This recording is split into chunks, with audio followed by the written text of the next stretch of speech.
Welcome to For Your Amusement, a theme park podcast that aims to exhaustively evaluate the world's most popular theme park attractions to determine if they are world class. I'm Brian Bergara. I'm Byron Marin. And for this episode's featured attraction, we travel back in time via movie magic to discuss the now defunct Great Movie Ride, formerly in Hollywood Studios in Walt Disney World, Orlando, Florida. And joining us in some mighty tough territory is a pilgrim known as Jack Pattillo, the former host of the Annual Pass podcast, but also a former CM on this very ride. More on that later. And you can also find Jack on YouTube as well as Twitch and Blue Sky. Jack, thank you for coming on the pod.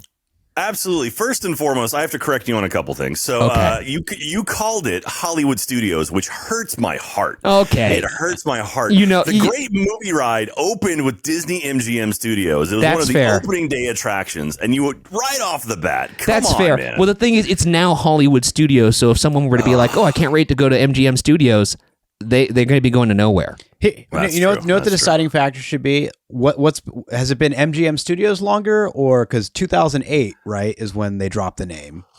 I mean, the So- park opened in 1989. So what is that? That's 19 years. 19 years. So yeah, and Disney MGM Studios it is. Just saying. Bullseye. But as always, Yeah, like and subscribe to keep us alive. If you're watching the video version over on youtube.com/@FYApod, or if you're listening to the audio version, subscribe and rate the podcast 5 stars because it helps us keep making this silly show. And on that note, consider supporting us over on our fourth wall, which is just another version of Patreon, FYApod.com. You'll get up to 3 monthly bonus shows, as well as the free one you're listening to right now, and a bunch of other fun stuff like ad-free eps and watching Byron walk around a theme park because he's a true sicko. I'm a free episode. I'm not even like paywalled. You're the main. You're the main attraction. You can't paywall the Pattillo. You know that. Okay, all right. Well, I mean, I've heard that before. You want to show some feet? We'll throw an exclusive version. That's up true. there. If you want to see on Jack FYA Pattillo's pod. feet, go to fyapod.com. I do work from home, and I currently don't have shoes or socks on. So we'll see how this podcast goes. So you're telling me there's a chance? Yeah, no. If that camera accidentally takes a nosedive and we capture it, we'll let all you FYA holes know. Yeah, But that's If I also where start- you can find our merch too, fyapod.com. Not Jack's feet. If I start digging around my office, any of you watching the video, I have a ton of just weird stuff behind me. I might I know. find some things to show off, and you might catch a glimpse of some toes. It's a real treasure trove back there. And he had mentioned to us before we started recording that you actually have the script from Great Movie Ride because you were a cast member on that, and I think that's a good place to start. Hello, my name is Jack, and I'm proud to welcome you to the Great Movie Ride. I'll be taking you from this Hollywood soundstage right to the middle of the action of the greatest films ever made. When we have people on this podcast, we ask them what rides they'd like to cover, and you'd mentioned this ride because you worked on it, and that's incredible. So let's just start there. What was that like? Yeah, so I was a cast member at Disney MGM Studios. I did the Walt Disney World College program back in 2002. Started in January of 2002, and I actually was meant to go till May. I extended till August, so 8 months working for the Mouse. And when I was there, I was always a huge fan growing up of spieling attractions. So anything that had a cast member who was actually talking to you. So you're talking, I mean, Kilimanjaro Safaris had just opened up. Nice. The Jungle Cruise. And then Talking over, with the land back in the day? Listen Listen to the land. Yeah. Or is it Listen to the listen land. to the land? Yeah, that's right. Yeah. I love that ride. Greatest ride at Epcot. And then over at Universal, most people forget, but Confrontation was actually a spieling attraction. Yeah. Like there was a host on that as well. And then Jaws as well. So I loved those rides. Like the Backlot Tour. The Backlot Tour was always my jam when I was a kid because I loved knowing that you're going to get a person who's talking to you and maybe they have cool information, more stuff. And so when I applied for the college program, I got operations, which is you're working in an attraction somewhere. And so I was like, I just want to work at a spieling attraction. So Jungle Cruise, Movie Ride. And then I got assigned to Disney MGM and I'm like, Movie Ride. How do I get into Movie Ride? And I don't know if they still do this, but back in the day, you would call a phone number and actually speak to like a casting manager and you literally, they'd be like, okay, like, what are you interested in? And then they would kind of start walking you through questions. I'm like, I always want to like perform. I'd love to talk to people. I love, like spieling is really fun. And they'd be like, okay, well, we're not really allowed to like give you any ideas of where you might go, but are you afraid of rubber snakes? And it's like, oh, okay, I got an idea. And anyway, so I landed at the Movie Ride and I had an absolute great time there. It was so much fun. And honestly, when I was in high school, I was kind of a nerdy, awkward kid and then kind of started breaking out of my shell, like as I joined like theater and stuff when I was in high school. this is my sophomore year of college, and this put you in front of 70 people at a time for 22 minutes over and over, 8 to 12 hours. Yeah. And you're just doing the same spiel over and over again. And I bought into the whole thing for Disney where, I always look whenever I'm at Disney World or any theme park, I always see like the families, and you think when I was working there, I'm like, I can influence these people's trip. Like I could do something that like really shine and make them go like, wow, there's this cast member we saw at the movie ride who was great. And I really took that to heart. So I really did everything I could to have like a real fun show. And I was always really energetic. And, the mouse is very serious about like staying on script. You're not allowed a lot of improvisation. Like even on Jungle Cruise, there's basically like, I don't even know this, but the Jungle Cruise, it's the script is big, but it kind of gives you some forks. Yeah. There's like an A version of a joke or a B version of a joke. So if you hear a different spiel, that's still all controlled. And so the key is giving the best performance within those guardrails and making sure your managers are happy. And you see some people who would give terrible shows and some people who give really good shows, all based off the same script. And unfortunately with the movie ride, when I was there, we had a huge script. It was like 80 pages, and it was tons of, and there's also a lot of backup information, because if the ride went down, unlike, like something like Guardians, where if the ride goes down, there's like a B show that kind of starts playing and kind of fills time. It was not that. If we hit a point where it's like we hit a stop and we couldn't advance in the scene, you just had to start talking and start entertaining. And so it was literally like, okay, we're stuck here in front of, Mary Poppins. Let me tell you a little bit about Dick Van Dyke and, and it's like, and Julie Andrews. And so they gave you a ton of kind of backup information. And I'm a film major, so I already had a ton of stuff too. So this worked out great for me. You are really in a lot of ways like another version of Byron and I, in that you have a film background, you love theme parks, and you're a creator. So like, I feel like we're kindred spirits in that way. No, I mean, it's not shocking. Like, I don't know how old you guys are, but I imagine you're around my same age, maybe a little younger. But I grew up in like the 90s, where I would go to theme parks when I was a kid. Yeah. And I loved them, and I just kind of really sort of embraced them, and I really, really enjoyed them. And then working there when I was in college, you kind of see the other side of it, and like how the sort of sausage is made. And did that ruin it for you, by the way? Not really, honestly. Like because I was worried about that. The thing that ruins it for me is when I see cast members that are like doing horrible show, or like they just like being sloppy or gross, or like just or running in the anyway, a lot of stuff that you're not supposed to do. Anyway, I'm just this old man. By the way, I do love that you say show, because when Byron and I get off a ride and it's operating like perfectly and it's all on A mode, we'll look at each other and go, "Good show, good show, good show." It's so like I went from college where I worked there, and I got to see like how the sausage is made, and then as I kind of got into the creative field, like I graduated college, I went to I started doing video editing, worked for Rooster Teeth. I can now appreciate it on this level of creativity, and like a theme park is a working piece of art, a living art. Yeah. And it's like, it's so fascinating to me. Like when you walk into Super Nintendo World at Epic, it's just like, it takes you to another place, literally takes you to another place. And it's been fun to sort of appreciate theme parks in different ways like that. And I'm really, really happy that I kind of have had this experience over my life, and I still enjoy every single moment stepping into theme parks. And so, well, two things on that, actually. Was great. Because one, you are actually our first guest in a post-epic world. In terms of like a main proper episode. So like we now all know what is possible in the theme park sphere. And it is, I mean, you and I had talked offline a little bit about like through chat, but Jesus Christ. Dude, so no spoilers, but Monsters Unleashed, the Frankenstein experience, Frankenstein experiment. Oh, Monsters Unchained. Monsters Unchained. Oh, Monsters Unchained. Excuse me. It was Unleashed. Now it's Unchained. Yeah. Might be the best ride I've ever been on in my life. I think it's the best dark ride I've ever been on. I'm still saying that. We're going to the grand opening soon, and I'm going to be able to rewrite it and hopefully reconfirm that. But I'm hoping it wasn't just hyperbolic after I got off, but I truly feel like that's the best dark ride in the world. Give it some time to marinate. And I mean, dark ride number one with a bullet for sure. But it might be best attraction I've ever been on. I might have. Oh man, it's. Okay, how about this? Before we get too lost in the epic weeds, give your one sentence spoiler-free Epic Universe review, because I don't know if you guys know this, and we're going to get into this in a second, but once again, this man hosted a podcast called Annual Pass. I was a huge fan of that podcast. I really value his opinion, so thank you. One sentence spoiler-free review of Epic Universe. I would say, let's see, you put me on the spot here. A perfect 2025 theme park. I like that a lot, actually. That lines up a lot of stuff. It makes it's everything that all these theme parks have learned over the past. I mean, there hasn't been a major opening since what, 2002 or 3? Probably 2001 for DCA, right? Was the biggest park opening. Yeah, I would say so, because Animal Kingdom was before that. So I would say it'd probably be DCA. Yeah, I think Animal Kingdom is 01, and then DCA. Yeah, so this is the first real theme park that's opened in the States in over 2 decades. And so like all of the expansion stuff, like Diagon Alley and Hogsmeade, and all of the stuff that Universal kind of played around with, and then what they did with Super Nintendo World in Japan, and then they brought it all here. It's incredible. It was the warm up.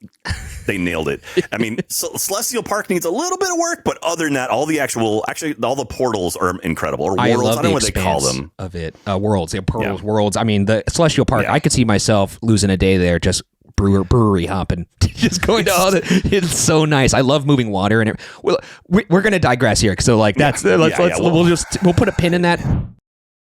But the second thing I wanted to get into is, Annual Pass. I said in the intro, former host of Annual Pass, because it was a defunct podcast, but you just revealed to me that it's coming back. Yeah. So me and producer Ben, who's been on the show since day one, the two of us kind of like spawned it and created it together. We're bringing Annual Pass back pretty soon. We're going to be launching in May. And so we're trying to get it out right before Epic opens. And we're going to do a run of about 8 episodes. So if you're already subscribed to the old feed, you should get any sort of new updates for it.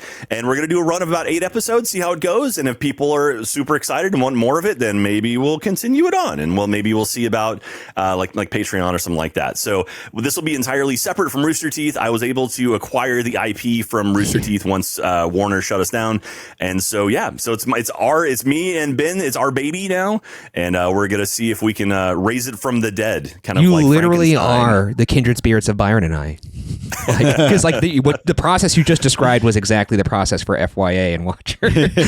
So we are our one man band. So we appreciate another folk being out there, because you guys are just as passionate as we are too. So it's man, it's so much fun. I mean, like that's the thing. I love talking about theme parks. I could sit and talk about theme parks, not on camera, for hours and hours and hours. And so like having an opportunity to kind of share that love and spread like that joy and like that passion I have, like that's the key to it, right? Because if you're authentic and you truly love something, people pick up on that. And I think when we ran Annual Pass, that's what we got a lot of people. Like there's still a community, an Annual Pass Discord that hasn't stopped. That's amazing. One of my favorite things is actually, I don't know if you've ever done this, but there's Run Disney, which is like marathons. No, I've always wanted to try it though. So I ran during the pandemic. I put on the COVID-15, and I'm like, all right, I got to get in shape. So I started running again, which I hadn't run in forever. And in the summer of 2021, Disney said, hey, we're going to start doing Run Disney stuff again in January. And I was like, okay. And I looked at it, and it worked out where in January of 2022, I was turning 40, and the marathon was like 5 days later. So I'm like, okay, I'm gonna train. I'm gonna turn 40 and run a marathon. Yeah. And I did it, and I trained. I ran a marathon. And so during Annual Pass, actually, I talked about it. And I was like, yeah, it'd be kind of cool if we did like a running group. It'd be fun. Like we'll get all of us together. And so we started the Rope Drop Run Club. Oh my God. And just kind of as a joke. And then it actually kind of got some legs. And then this community sprang up of all these people who are running. And now like there's like 40 of us that were at the marathon in January this year. And I've now run 3 or 4 full marathons. Oh my God. I was just in Disney in April this month for the Springtime Surprise. So I did the 5K, 10K, 10 miler. And and it's a blast. And it's so cool. The Rope Drop Run Club is great. It's like one of these things that kind of just like appeared. And that's the beautiful thing about the internet. It's like these Which place do you communities do find each rope drop? Like, is there a place because I want to know, like, what place are you guys rope dropping most often? Oh, usually it's just the races. It's just called the Rope Drop Run Club. Oh, okay. I thought that's the alliteration. No, I gotta look. I gotta look into that, Jack. My endurance is not quite what it has been, but I feel like if there is one place for me to run a marathon, it's there at WDW. So that's very inspiring. I can't stress to you enough. If you're interested at all about doing this kind of stuff, even like a 10K or like a 5K, like a 5K you can walk. They don't actually kick anyone out.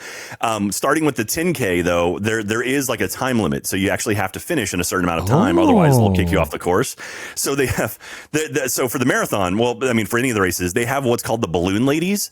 They are the last people to cross the starting line, and they run at a consistent, or they jog at a consistent 16-minute per mile pace.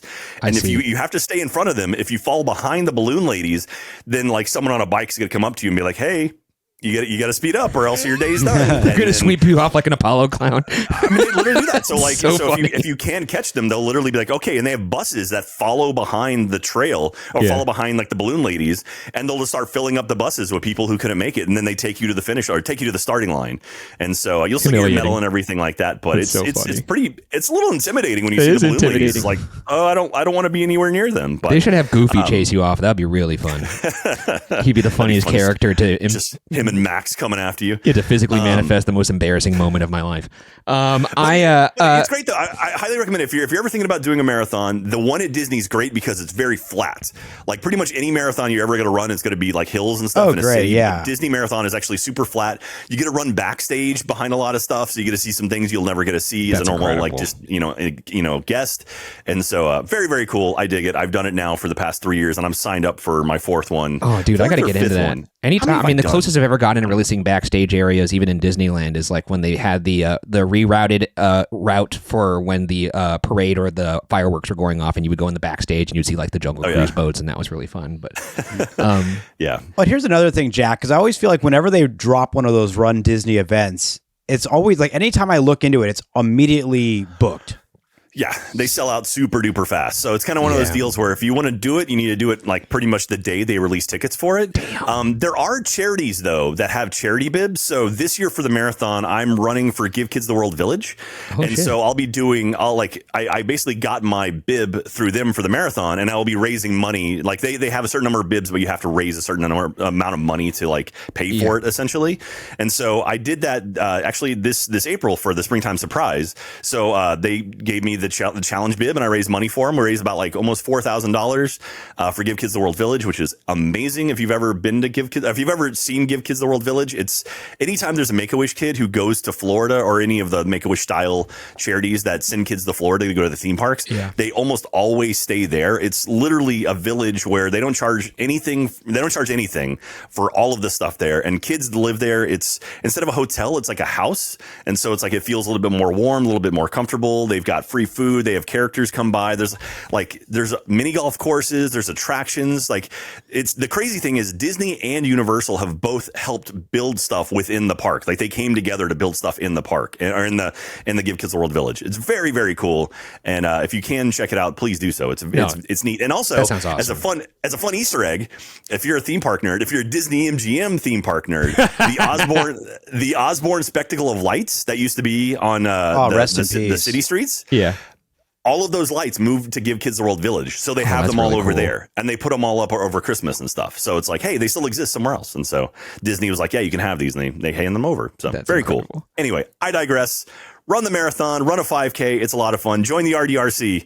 We're great. We got a great Discord server. I'll send you the links to it, and you can post them in the description or whatever. Also, yeah, and to close that loop too, when can we expect Annual Pass to come back out? And and then we'll move on to the ride, because honestly, you and I don't ever get the chance to chat much, so like I could see how this could go really off the rails if we I know. Every time I see you, I try to curse you with some sort of ghost, and it never works out. Last time you saw me was at the Stanley Hotel in Estes, Colorado. Yeah, Estes Park, man, that's great. There's a Tesla supercharger there. I don't know why. Anyway, we are looking to launch just before Epic Universe comes out. So Epic is opening on the 22nd. So the goal is to launch like the first or second week of May, and we're gonna do an 8-episode run. See how it goes. It's gonna be myself and Ben, and we're gonna have like at least a third podcast host for every episode. It'll kind of be rotating. So BK, who was our main host towards the end, she's gonna be joining us for a bunch of episodes. Actually had lunch with Jeff today, and he said he'd pop in for an episode, and so we're gonna have a bunch of different people, and so should be fun. See how it goes, and if people dig it, if people are still around and want to hear more, maybe we'll make some more.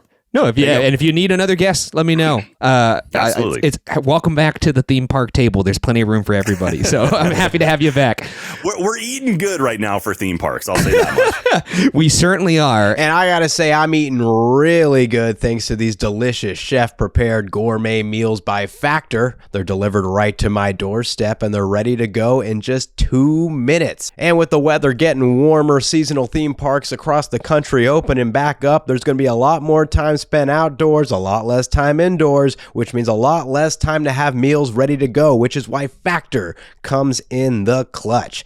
Get outside instead of prepping and cooking indoors. Factor meals arrive fresh and ready to eat, perfect for any active lifestyle. With 45 weekly menu options, you can pick gourmet meals that fit your goals. Choose from Calorie Smart, Protein Plus, Keto, and more. Factor powers your day with satisfying breakfasts, on-the-go lunches, premium dinners, and guilt-free snacks and desserts. It's easy to savor more this spring. Factor meals pack in the flavor with none of the fuss. I personally am a big fan of the Protein Plus option. I find them to be really quick, efficient, and delicious, and just perfect for my post-workout meal. And of course, when we're on the go, we're going to theme parks or recording episodes, it's just really nice to have a quick turnaround time and get all the nutrients my body needs. But hey, why not try out these delicious meals for yourself? Get started at factormeals.com/FYA50 off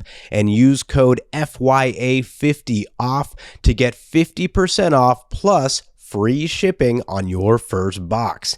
That's code FYA50 off. That's FYA50OFF at factormeals.com/FYA50 off for 50% off plus free shipping. Now back to the show. Let's jump into some first impressions of this ride, and we'll start with you, Jack, because I know you'd mentioned that you worked this ride, but do you recall the first time you got on this ride as a guest? I went to Disney MGM Studios in either 89 or 90. So park opened in I want to say October of 19 or maybe May of 1989. Yeah. And I went there. There was a thing that my elementary school did called Earth Shuttle, where you would raise money to go to Florida and go to like Disney World, but it was like all of like educational stuff. So like we went to Epcot, but we had like scientists explaining stuff. Oh my God. There's that island in the Seven Seas Lagoon that actually used to be, there was going to be, they were going to turn it into Mist, right? Or Seventh Guest or something. Anyway, that island that had like animals on it. So there were like turtles and things. So we got to go visit that. You're not talking about Discovery Kingdom, right? That was the name of that abandoned water park island that's in the Seven Seas. Yeah, Discovery Island. Yeah. Discovery, maybe it was Discovery Island, but there was like the island right in the middle you pass by, and like I know like now people have like snuck onto it. But anyway, but there used to be like a thing where they would go and bring kids and stuff and explain, like it was kind of before Animal Kingdom existed. It was like, here's some animals for you to look at. So we did that. So we did stuff at Epcot and rode all the rides and everything, and it was really great. But we went to Disney MGM Studios. I don't remember much of it. I remember the backlot tour because they had the bee from Honey, I Shrunk the Kids that you could ride, that they would put someone on, like film a scene. And I did that. They had the water tank portion. The Boulder Avalanche, I think, was there. I think if I'm remembering that correctly. Yeah, and then he walked around backstage and like you saw where they did Mickey Mouse Club. Yep. And like in all the sound stages before they converted them all over to Midway Mania. And anyway, but when I was there, that was 1989 and 1990. And I remember seeing the Chinese theater at the back of the park and be like, wow, that's so cool. It's so neat looking. And also, I'm sure you know about this, but if you look at the original park map, if you turn it upside down, it's the world's biggest hidden Mickey. So wait, no, I did not know that. That's amazing. Yeah, so if you look at the original park map, flip it upside down, the top of the Brown Derby, the Echo Lake, with Gertie, the dinosaur, yep, and then the sort of entryway into Great Movie Ride, there's actually Mickey's smile is still there now, and the ear for for Echo Lake is still there. Everything else, like Sunset, kind of destroyed the upper left side of Mickey. But yeah, there's a giant Mickey Mouse, hidden Mickey in the theme park map. Shout out Primetime Cafe on that Echo Lake, by the way. I love that place. Great place to grab a brew. Also, if you have any more fun facts like that, I love them. I'm going to have a fun fact section later in this episode, but anytime I learn a new piece of lore, it lights up a part of my brain that, like if in the Inside Out machine, it's one of those orange balls that's now inside my soul. But no, that's amazing. So then you go on the backlot tour and then you arrive at Great Movie Ride. Yeah. Well, I mean, it was a separate attraction. So back in the day, the backlot tour was like 4 hours long because it was part of the animation tour. It was the actual vehicle ride. It was the show buildings. So cool. Yeah, it was crazy. And the only reason I know that I 100% sure went there like 89, 90 is because I went to the Muppet show that was there. So in the, I think the Little Mermaid Theater now, Yep. there was a Muppets live show. And I just have this weird fever dream memory of a monorail bursting through the wall. And sure enough, and I've watched videos now, it was at the end of the show, it was like, I think Fozzie told Kermit like, oh, let's take the monorail to Epcot. And Kermit's like, the monorail doesn't come to Disney MGM Studios, and then it smashes through the wall, and I think it's animals driving or something. Dude, and that's I was like, awesome. Oh my God, that was a thing. That was a real thing. It actually existed. And so, and another personal fun fact is the Backlot Express, which is in between Star Tours and Indiana Jones. Yeah. We had lunch there. Like our whole class had lunch there. And I remember being in 4th grade and my 4th grade teacher handing me the map and being like, okay, Jack, what are we doing next? And she like trusted me to plan out the rest of the day for the class. So I was and a sicko was born then. Oh, yeah, absolutely. But like ever since then, like that, the Backlot Express is one of the few remaining original things from the park, and so like I eat there every time I go to Disney MGM or to Hollywood Studios now, because like I remember I have like a genuine like I have a moment. It's near the paint area, so if you're looking at the counters to the left, that's like the area. I remember like vivid memory of sitting at that table with all my people I went to school with and my teachers, and my dad was with me. So anyway, very special place in my heart. Like forever, I will love Hollywood Studios, no matter how weird and odd it is, and IP mixing and not good flow of traffic. But yeah, it's not a great it'll park. Always be special. TVH, not a great park.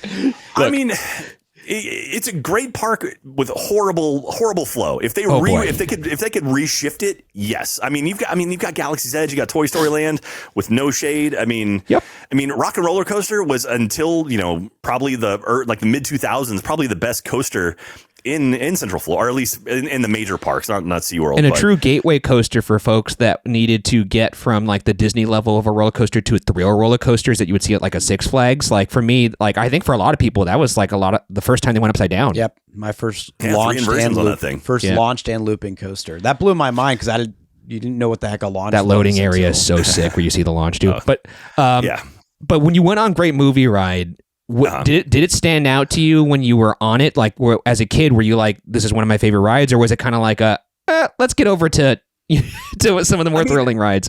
I mean, I enjoyed it. I always liked movies growing up. Like my father raised me to appreciate film, and so like I enjoyed movies. There was a lot of movies I didn't recognize. Obviously, like no one's gonna no 12-year-old kid's gonna know who James Cagney is. No. I'm sure someone out there is, but I remember the alien scene freaking me out. Yep. I remember Indiana Jones being kind of spooky. And then I vaguely remember the Wizard of Oz, and I remember the gangster. I think the gangster took over our car, and I was like, "They have a gun!" And so that was pretty intense. But yeah, I just remember like that was really cool, and it was really unique and like the slow moving ride, but it was like a lot of extra stuff added onto it. And I thought it was really cool, and so that was my jam. Let's jump over to Byron then. Byron, what was your first impression of this ride? Well, the first time I went on this ride, I was 2 years old. I obviously don't remember that. Crazy. I actually tried getting some information from my mom, but she's like, "Nah, I barely remember it." So, then after that, I think my first real memories of this ride was when I was 8. The Wicked Witch, stood out quite a bit. Of course, at that age, you're not like, wow, that's an incredible animatronic. No. And now I've watched it like a POV recently. I was like, oh wait, that is a really, really good. It's a great animatronic. More on that later. And then same thing with Alien. I remember this being like, first impressions be like, this isn't Disney stuff. Like this is creepy as hell. So, so Alien stuck out to me a lot, and then. But then, like following it, it's almost like when you return to the attraction years later. Yeah, that's when there's like a nostalgic element to this. I guess that's with a lot of Epcot rides, and I feel like this is very much in the spirit of Epcot rides, which we'll kind of get to later. Yeah, but I know that like returning in my teen years and adult years, it would harken back to that 8-year-old. I guess 8-year-old me didn't realize that a lot of core memories were being made until revisiting. I didn't go to Disney World until I was 16. Wow. So that was 2006. This ride is always going to have a special place in my heart and my mind, just because in a lot of ways it felt like if my mind could make a ride, or if you could just step into my brain, it would be this ride, because I grew up loving movies. I wanted to work in the movies my whole life, and I grew up loving theme parks. And those were the two obsessions I had. And here was a ride that combined both of them into this kind of like living, moving movie museum. And it was housed in a full-scale replica of the Grauman's Chinese Theater, which is my favorite theater in LA. Because in LA, we don't have churches. We just have the cinema. Just various different cineplexes, and best place to see a movie still to this day, Grauman's Chinese Theater. So technically, ArcLight is owned by the Scientologists, so that's like a church too. So that sure, works out well. They certainly would like to think that. But no, I just remember being absolutely blown away by this. First off, the scale of this ride, and also just how faithful they were to recreating these film scenes, these iconic film moments, and I was just in awe of it. And honestly, as somebody who is a known screen hater, if people know that, the montage at the end of this ride is so goddamn good, and incorporates some of my favorite movies of all time, some of my favorite lines of all time. Everything about it was just really well done, and you could tell that the folks who made this ride not only loved theme parks, but they loved movies as well, and they loved storytelling, and that passion it's palpable. You feel it when you're on it, even as a kid. So it's also a testament to how good Mickey and Minnie's Runaway Railway is, because I fucking love that ride. And I'm okay with it replacing this ride. I've made terms with it just because that ride is so excellent, and I understand why they did it. But this ride, for me, great movie ride, probably, I'm not going to say it's one of the best rides of all time, but it's one of my favorite rides of all time. It's such a unique attraction too. Unique Like as when hell. I worked there, like I always described it as like if Walt Disney was alive, he would love it. And when they were doing the studios, this is the kind of attraction he would want to make, because it was slow moving, so anyone could ride it. Like literally, there was no age limit, there was no height limit, no limits at all to get on it. It brought adventure. It told a story. It showed some really cool stuff. It had crazy technology for the time. Yeah. And so it's like I feel like that is the kind of stuff that like Walt Disney would have been like, this is what I want to do. He was so big about animatronics and figuring that out and getting all that up and running. And so I think he would have appreciated that ride. And that was always kind of like the, I know obviously I was never alive when he was alive, but I feel like that would be the connection there. Like he would be down with this thing. He'd think it'd be really, really cool. No, I think he was all, I mean, he's also just about education and also appreciation for progress. And this is a movie that educates you about cinema and the progress of cinema throughout time. Like it's definitely his jam. Too bad he couldn't have seen it. But this ride, I think, in a lot of ways, holds a special place in people's hearts, because there's really nothing quite like it, and then there hasn't been since. But from there, let's move on to some history, Byron. How did this ride come to be, and how did it become history?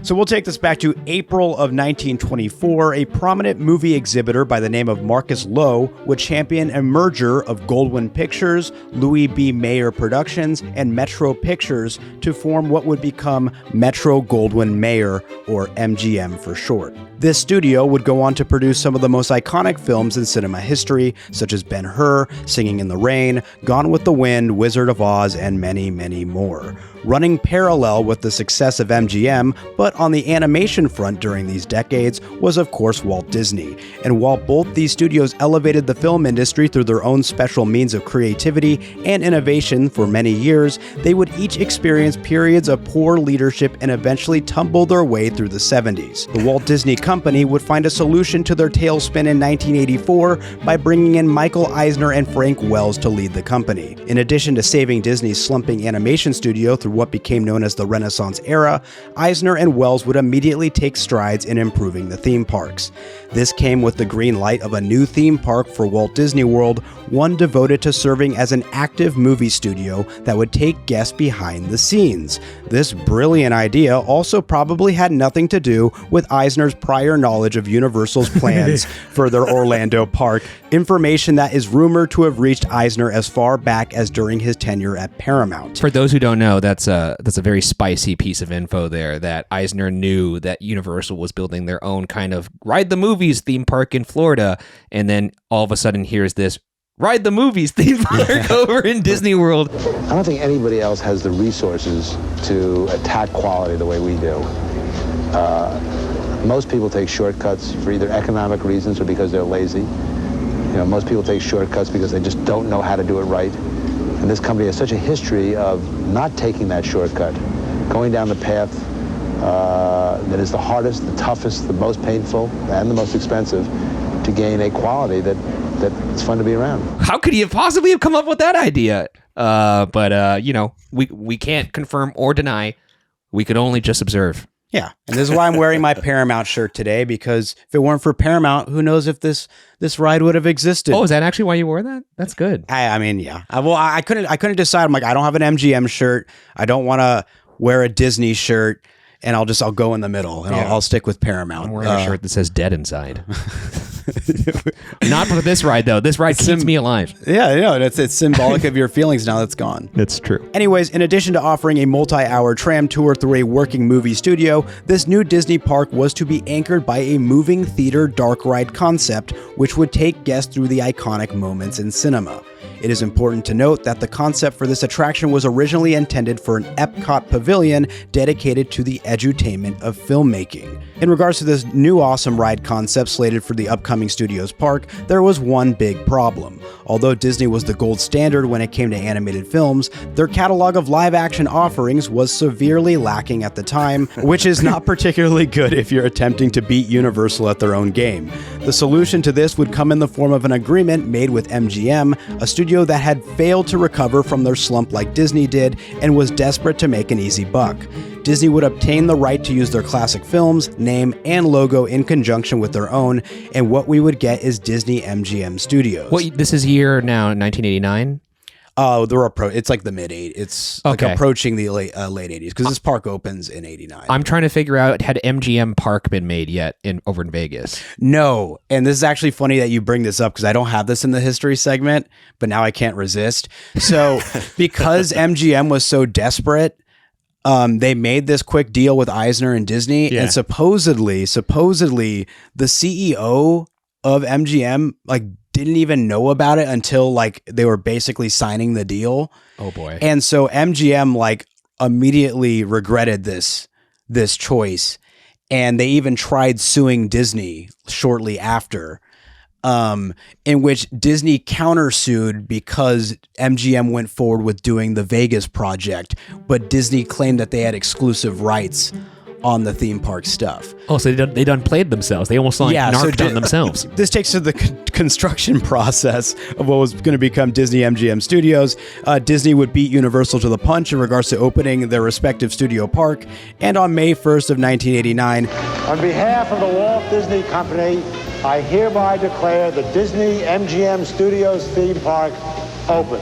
And with that, it's anchoring dark ride attraction that sat in the center of the park within a recreation of Hollywood's iconic Chinese theater. Taking guests on a spectacular journey into the movies, the Great Movie Ride featured various homages to the classics, films spawned by not only MGM and Disney, but even Paramount, 20th Century Fox, and Warner's. And while the Great Movie Ride's popularity and reputation was strong in the years following its opening, time would eventually take its toll in the form of expiring contracts. In 2008, MGM's name would be dropped from the park, becoming Disney's Hollywood Studios. And while Disney still had rights to their film properties, the park's identity was shifting considerably, which didn't bode well for a ride that originally served as the park's thesis attraction. On August 13th of 2017, the Great Movie Ride would take its final bow, which was the same day its technical sister attraction, Universe of Energy, would suffer the same fate.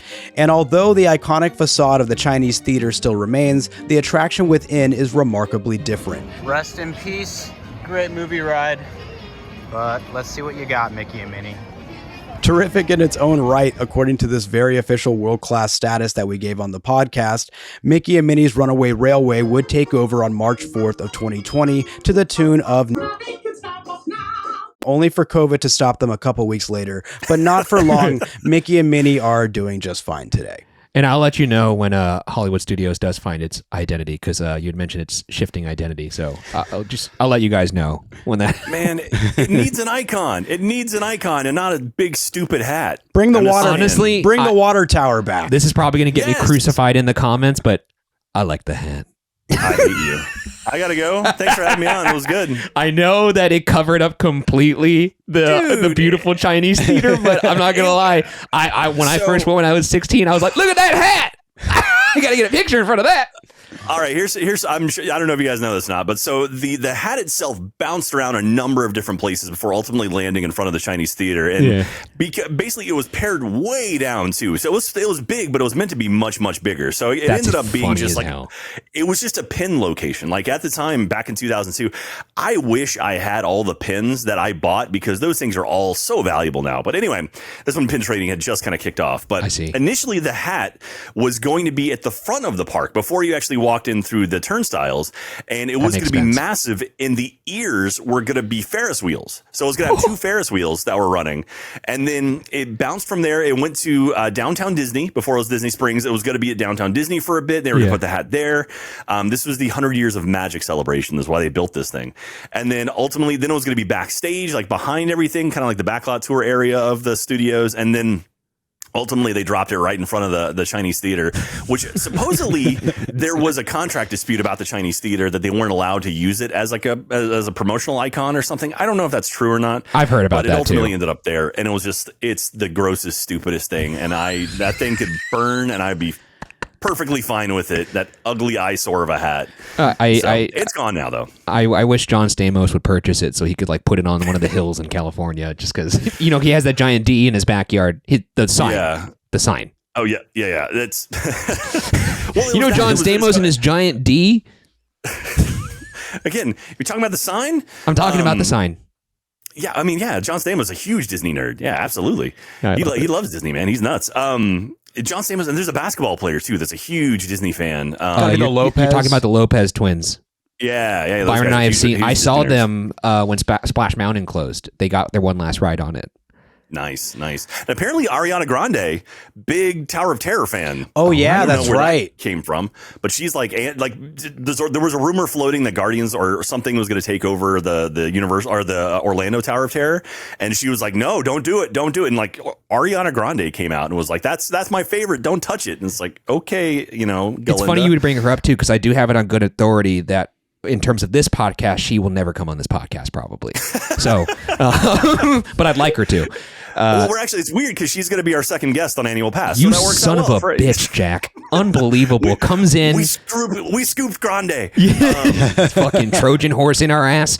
I'll tell you about special guests. As a matter of fact, one of my first episodes of Annual Pass, I kind of cold DM'd Ken Marino, and I was like, "Hey, man, I would love to talk to you about your experience with the Rock and Roller Coaster," and he's like, "Sure, let's do it." And so I did like a 20-minute intervie with Ken Marino just about Rock and Roller Coaster. Dude, that's awesome. And super nice guy. He's never ridden it. And so, I was talking with him. I'm like, dude, I would love to take you on. And he's like, Jack, I will ride Rock and Roller Coaster with you. Wait, did you do that then? I haven't done it yet, but now it's shutting down. At least in its original form. So now I'm like, I need to find a time to go to Orlando with Ken Marino to ride Rock and Roller Coaster. Get that buzzer beater in. Yeah. So for those of you who don't know, Ken Marino is the PA working the soundboard, who then went on to have a crazy, awesome career. Yep. But at the time, he was like, a 20-something-year-old kid doing The State on MTV, and he just needed work. And so he ended up doing that. As we all like Rob McElhenney being on Lost. Kind of like, what? Why is he here? So anyway. Let's move on to some fun facts. And once again, if you have any to add, let me know. Oh boy, do I have fun facts about this attraction. Oh my God, I'm so excited. Okay, this is like, let me just get through my bullshit so we could talk to you.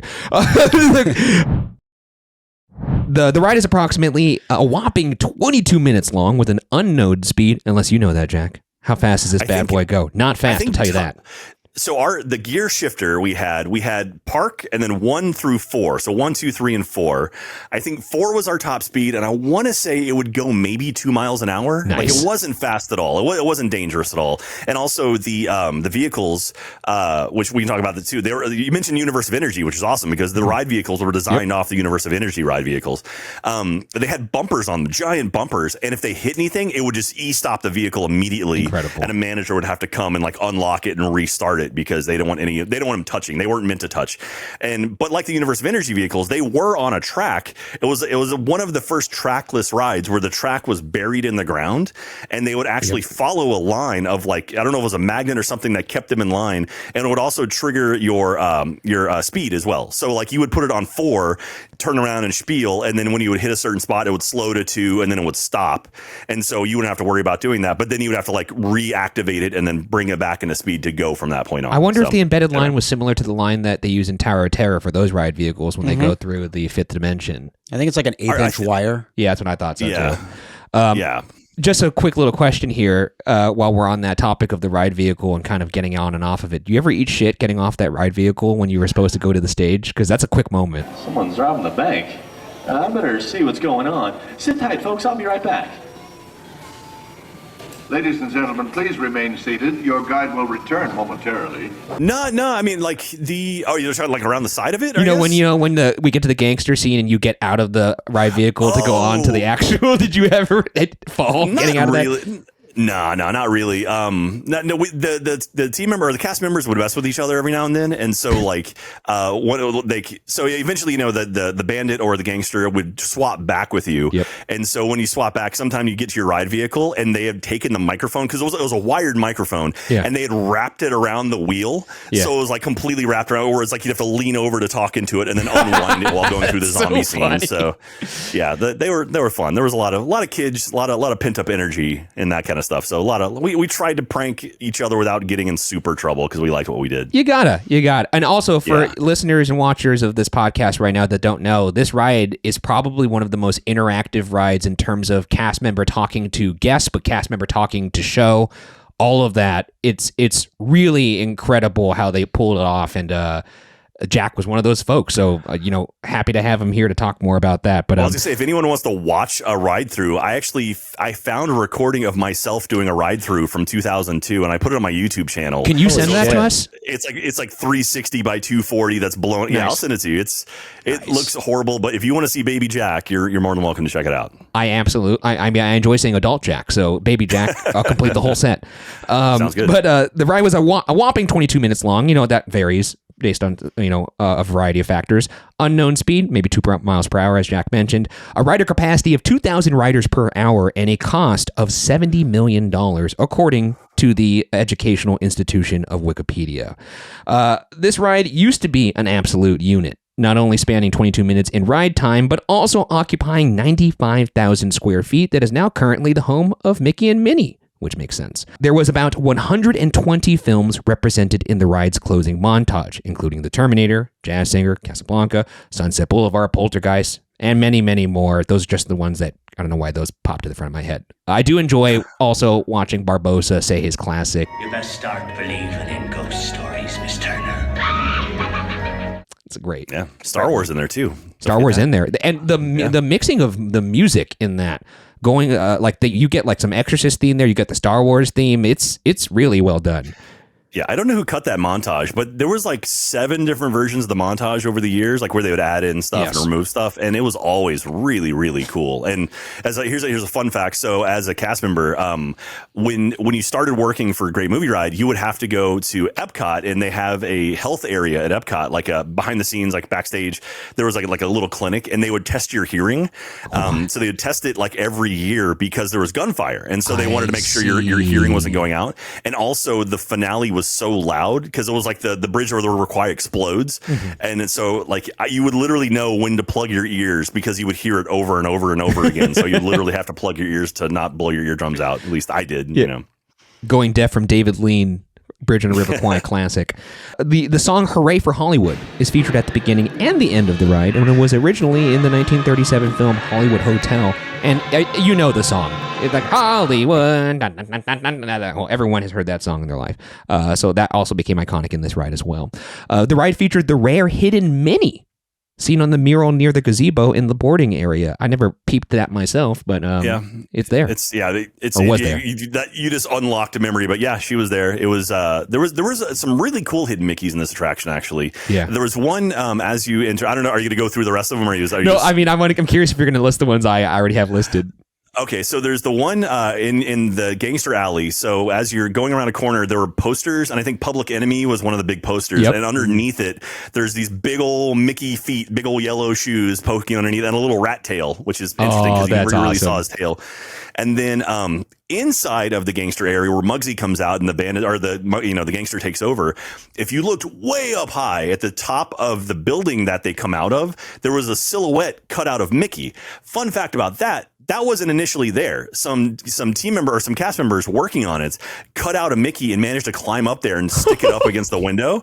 And the Imagineers saw it and they're like, that's cool. And it they works. left it there. So it works. Yeah. So they actually left it there. Let's see. Where were the other ones? There were a number in the Indiana Jones scene. So in the Indiana Jones scene, there's actually a hidden Donald, which is super rare. And there's also a hidden C3PO and R2D2 as well. Some hieroglyphics. There was a snake penis, which no one really saw that ever. What now? There was so in that same scene, there's a hieroglyphic of a guy kind of standing with a hole kind of right near his crotch.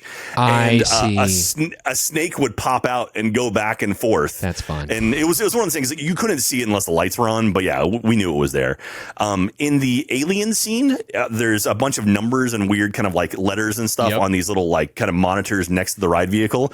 Those were all the Imagineers who worked on the vehicle or worked on the ride. So there's tons of like initials and when they worked on it and stuff. But in the show, it looks like it's part of the Nostromo, the part of the crew that's on the alien Nostromo. spaceship. Yeah.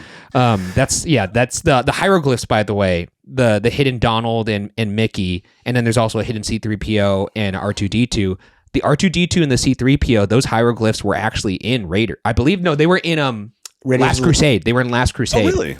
Cool. When Indy's going through like the underground kind of like where all the rats are. Nice. That's just a deep cut factoid that I remember from watching those behind the scenes things a million times. I don't know why I thought it was Raiders, but I think it's Last Crusade. Chime off in the comments. No, it might be Last Crusade. I mean, it's literally Raiders because they're pulling the Ark out. At least, or the movie, I don't know, but in the attraction, it's Raiders. Yeah, in the movie, I'm pretty sure it's Last Crusade. So I wonder if they got that gag from the movie or from the movie got it from the ride.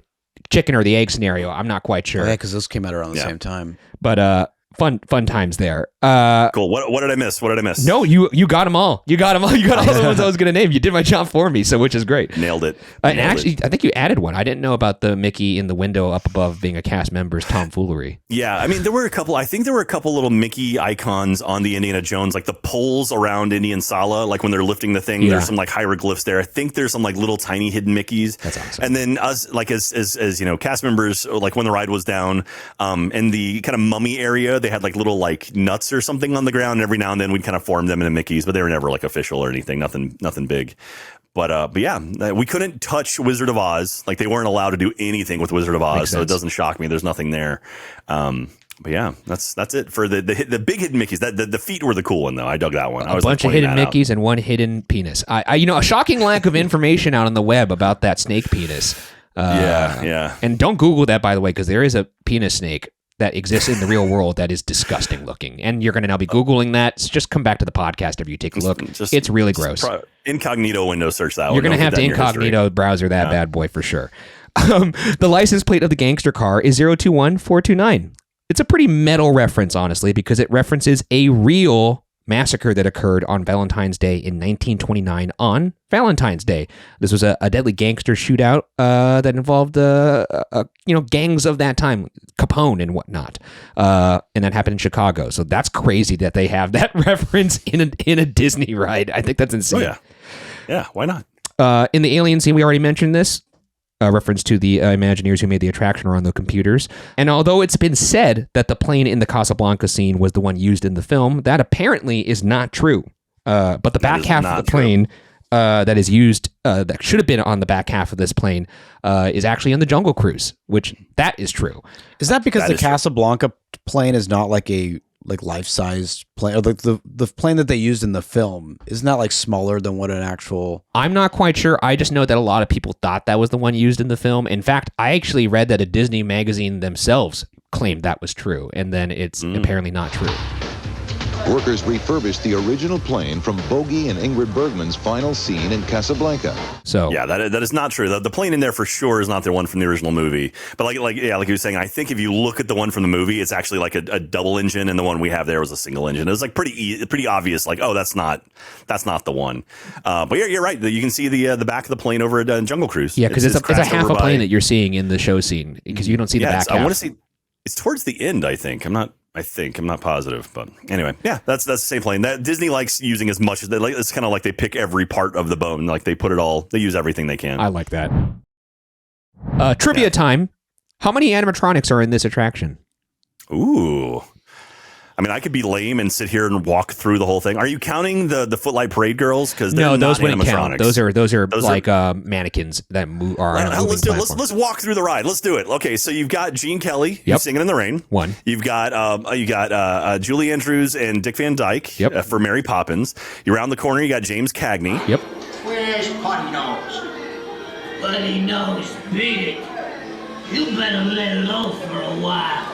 The heat's on. And then you've got the two animatronic Muggsy friends who are in there. I don't know if you're counting the three guys in the car because they don't really do animatronic stuff.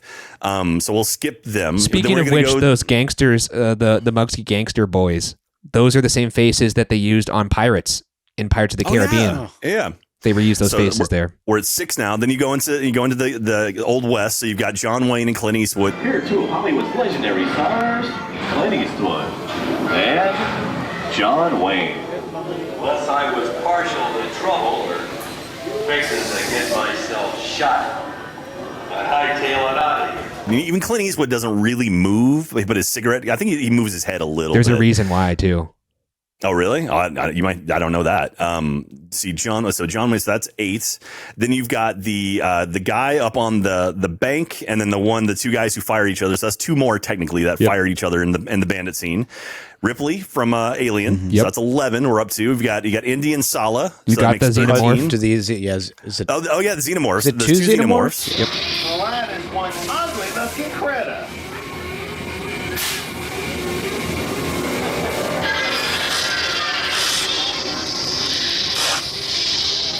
Yeah, there's 2. There's one in the ceiling and one on the side. So we're up to 15 now.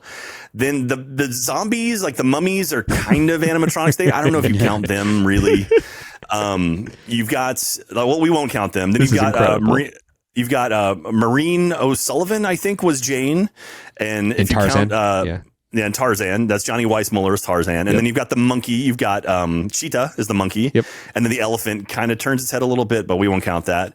You've got James Cagney, or not Cagney. The guys from the dude from Casablanca. Oh, you're talking about Humphrey Bogart and Ingrid Bergman. Yeah. He's looking at you, kid. So we're up to what, 20 at this point, right? Yep. I think 20. Yeah, we haven't gotten to Wizard of Oz. And then you get to Wizard of Oz, which you're counting each of the Munchkins. Oh, yeah. There's a shitload of Munchkins in there. I mean, there's probably, I want to say there's like 15 or so. I don't know off the top of my head, but I know that there's like at least 10. Then obviously the Wicked Witch, which she was the first A100, I think, or A1000. She was one of the first, yeah. I'll get you, my pretty, and your little dog too. She was, which we'll talk about her later. I'm sure you guys know the fun fact about her. And then you've got the 4 of them going off into the distance, but really those are just kind of turning their heads. So that's another 2. So looking at about 40, I would guess, like right around 40. How close am I? So a lot of places online say over 50, but there's a couple places that say exactly 59. So 59 would be the answer. I bet they're counting every single one that Jack said that is probably not like. I bet some that don't even move are probably in that. We'll see. Yeah, because the zombies, they kind of just like went, ooh, they just raised their arms, and it's like technically that is an animatronic. Put it on the board. Yeah, so it's like. Because there were probably about like 5 to 10 of those guys, and they're just kind of, most people didn't even notice them because it's coming right off Anubis, so it's right after the switchback, and then it's like literally you go and make a turn into on the shores of the jungle, Jesus, Tarzan. Yeah. And so your eyes are focused ahead at Tarzan because it's so bright and you're getting out of the dark area. So most people missed all of that anyway. But yeah, apparently 59 and definitely the most famous collection of animatronic figures in the world at the time, featuring a variety of characters and the celebrities who portrayed them throughout. Speaking of which, the likenesses had to be approved by either the actor themselves or their family/estate. So let's get into some of those stories. John Wayne's belt buckle was used as a request by his family, as that belt buckle became a calling card of sorts after it appeared on him in the movie Red River and remained on him pretty much ever since. Gene Kelly personally approved his animatronic, with the legend being, and now this is a legend, I can't confirm this is actually what happened, but they were worried that because he was personally being the one signing off on his likeness, they were worried that Gene Kelly would give them a hard time. So the legend is that they wined and dined him before and took him out for drinks, and then he approved it. That's cool. Which is incredible. I mean, he's Gene Kelly. Hell yeah. Why denied him? Why not, man? Incredible. How old was he at that time? 89, so he would have been because like Singing in the Rain's like a while ago from that. So yeah, he must have been definitely an elder Gene Kelly, but still probably swaggy as hell. It's Singing in the Rain, by the way, for what it's worth, my favorite musical of all time. I love it. Oh, so good. Ingrid Bergman's family approved her likeness, but not her voice, which is why you only hear Rick and not Elsa, or Ilsa rather, during the Casablanca scene. And Rick's doing his famous "Here's looking at you, kid" speech. Love that movie, by the way, too. The cost of the rights to use Judy Garland's voice was way too much for Disney to handle, so they had her daughter, Liza Minnelli, record her dialogue for the attraction in the Wizard of Oz scene. Clint Eastwood, back to that animatronic, that was a last-minute sub. It was not supposed to be Clint Eastwood. It was supposed to be Lee Marvin, but Lee Marvin's family did not want him frozen in time as the drunk that he played in Cat Ballou, so they switched it out to Clint Eastwood, which is why the movements are so minor, because they had not a lot of time to get that together. Ah, okay. By the way, just a PSA here to my family / estate, if I'm ever that lucky. If I'm ever lucky enough to be made into an animatronic, this is a PSA / legally binding statement that no matter what they want to do with me and my body, the answer is always yes. I don't give a shit if they are making me into a horrifying like hybrid of me and Cat in the Hat. Do it. Dude. Nice. Dude, be nice. careful. Living will right here. Be careful what you wish for. You might get the Ellen treatment. I don't care. What an honor to be now the most scary animatronic ever made. If I could dethrone Ellen. Which, by the way, was like made just after The Wicked Witch, like a few years after. Which is crazy. Right? Okay, well, I got a fun fact for you before we move on from the characters, because I have one you didn't mention. So James Cagney, when you're going into the gangster scene, he's decked out in a full-on suit. And he's like holding like something, I forget. But that's he's from his family, right? Yeah, because what it was he was going to be in character, which he was like kind of like a rapscallion type guy. He's like, listen, here, I'm going to come in there and pop you in the mouth. And so he was meant to be kind of dirty and kind of like this, gangster type dude. And his family was like, we want him to look nice. And so they gave Disney a suit of his that they put on the actual thing. So that's why he was dressed up really nice, because his family was like, no, we want to make him look good. That's exact. It's just like the John Wayne thing. That is actually Cagney's tuxedo, which is kind of cool. Yeah. It's so funny. Very cool. I actually debated whether or not I should include that one, and I'm glad you said it. No, the other ones are great. Yeah, absolutely. Trivia time round 2, guys. What animatronic was considered the most advanced animatronic in the world for a short time that is in this ride? Easy.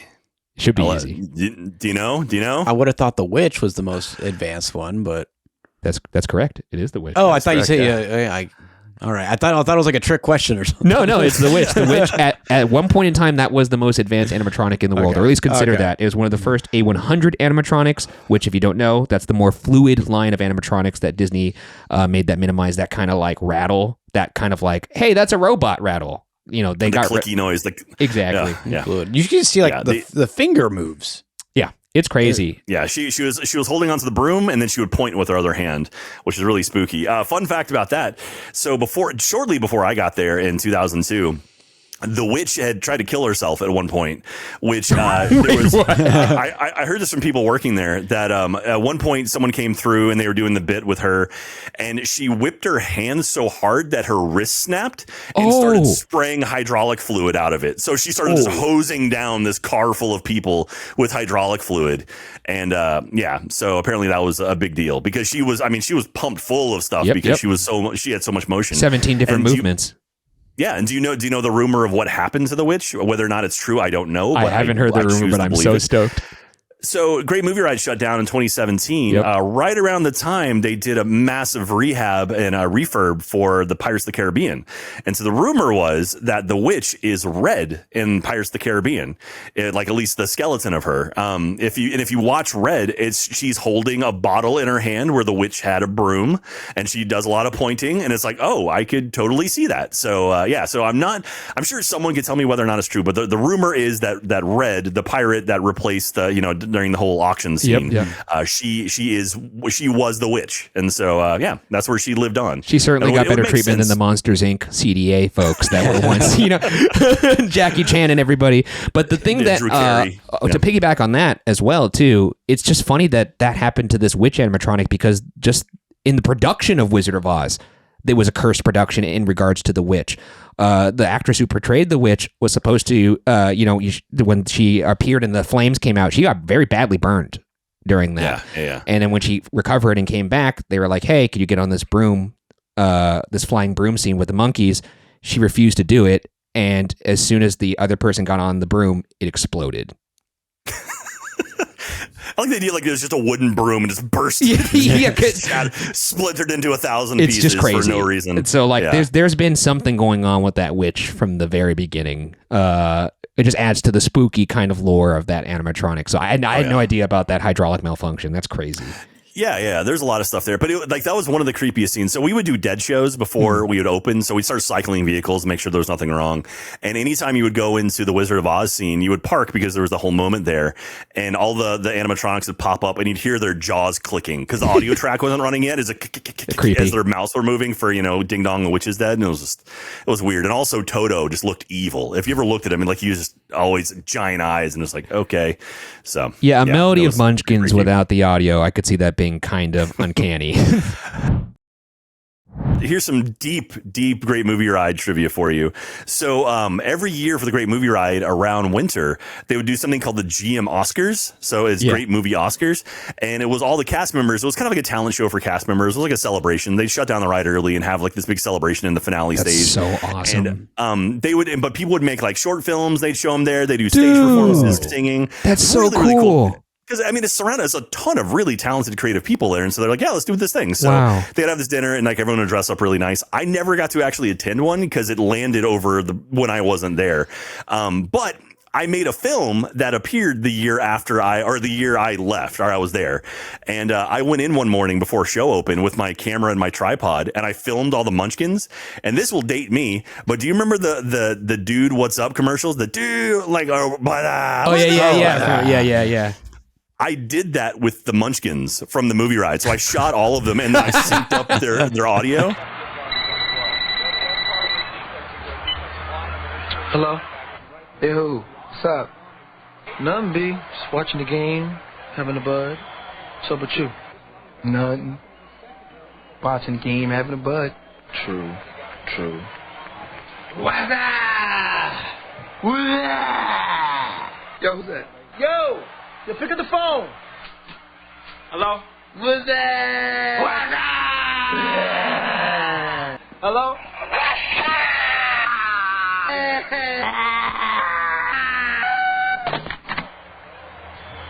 So what's up, B? Watching the game, having a bud. True. That aired during the GM Oscars, which was very proud of that. I don't know how the response was, but it was that was 2002. I made that. That was again me as a budding filmmaker in college. If you have that footage, we'd love it. Oh yeah, absolutely. I'll get it to you. We have like we give you like a laundry list of to-dos. Like, oh, that's fine. Yeah, that's fine. I'll do your work for you. That's cool. No worries. Just put me to work. Yeah. I got to get you to do that work before you start working an annual pass. Yeah, I'll send you all the raw footage to edit as well. Please, if you could, it'd be great. And just send me the stems, and I'll take care of it. I'll put it. Yeah, it'll be great. Moving on, the sheriff animatronic in the Western scene is actually President Thomas Jefferson from the Hall of Presidents, which is hilarious. We'd already mentioned the two of the gangsters had the same faces used on the faces of pirates in Pirates of the Caribbean. As Disney is known to do that, they'll reuse face molds, which is fun when you could spot it. After spending 2 years studying the original structure, artists and architects faithfully rebuilt an exact scale 1-to-1 replica of the Chinese theater that sits in Hollywood. And that's now in Florida as well. I love movie props, by the way, Jack. So here are some that have sat in the queue of this attraction at a time. Oh, that's great. Dorothy's Ruby Slippers from Wizard of Oz. Those ruby slippers. Which I believe now sit in the Oscar Museum in L.A. Ark of the Covenant from Indiana Jones and the Raiders of the Lost Ark. The Dergic board from Star Wars. Mary's Carousel horse from Mary Poppins. The green peacock gown worn by Judi Dench in Shakespeare in Love. Sam's piano from Casablanca. That's insane. Cocoon from Cocoon. Judge Doom's hat, a glove, and glasses from Who Framed Roger Rabbit. And Scarlett O'Hara's green party dress from Gone with the Wind, just to name a few. Wow. Enough to fill out a legit museum that people would go pay to go see, honestly. Well, I mean, so the thing was, in the queue, there was only like 2 or 3 of those things at any one time. Yeah, so it was rotating. Over the multiple years. It was rotating, So, Yeah, I think when I was there, I want to say there was a scale model of the jockey from Alien, like the sort of like that. Dude. Yeah, I want to say they had that, or it was like one of the tiny things they had from that. I remember the ruby slippers were there. I think they opened with the ruby slippers. Those went away pretty quick. Showstopper. Yeah, and I remember the carousel. The carousel or the horse was there when I was there, and I didn't know about Judge Doom stuff. That's pretty cool. That's awesome. Horrifying section of a movie. Have you seen the part from Oogie Boogie Bash last year when Judge Doom kills one of the tunes? Oh, no. It's incredible. Oh, man. Oh, I got to watch that. That's great. Also, fun fact about Wizard of Oz, the reason why that Mickey Fantasia room is so windy is because that apparently was supposed to be the tornado scene from Wizard of Oz, but costs prevented that. So they just threw that screen in there. Ironically, that tornado scene would end up in Mickey and Minnie's Runaway Railway, and even in that tornado, if you look at the tornado carefully, there's a mailbox that says "There's no place like home" on it, which is like a fun little homage. Also, there is a great movie ride, movie-style poster in the carnival scene in Mickey and Minnie's Runaway Railway, which, as Byron mentioned, replaced this ride. Jane's fruit basket in the Tarzan scene contains 2 oranges, despite oranges not being native to the jungle, and this is because the 2 oranges represent Orange County, California, and Orange County, Florida, the locations of Hollywood and Disney's Hollywood Studios, or Orange County being, where Anaheim is in Disneyland. Does that not feel like a retro thing? Like someone threw oranges in there, they're like, that's from what? Yes. No, sure. Yeah, that's what it was for. Like, okay. I mean, that feels like someone just screwed up, and then they're like, no, that's totally meant to do that. Like someone called out, like, oranges don't grow in the jungle. You know that, right? Oh yeah, that's because it's actually a reference, idiot. Yeah. Of course I knew that. And final trivia question here, and this should.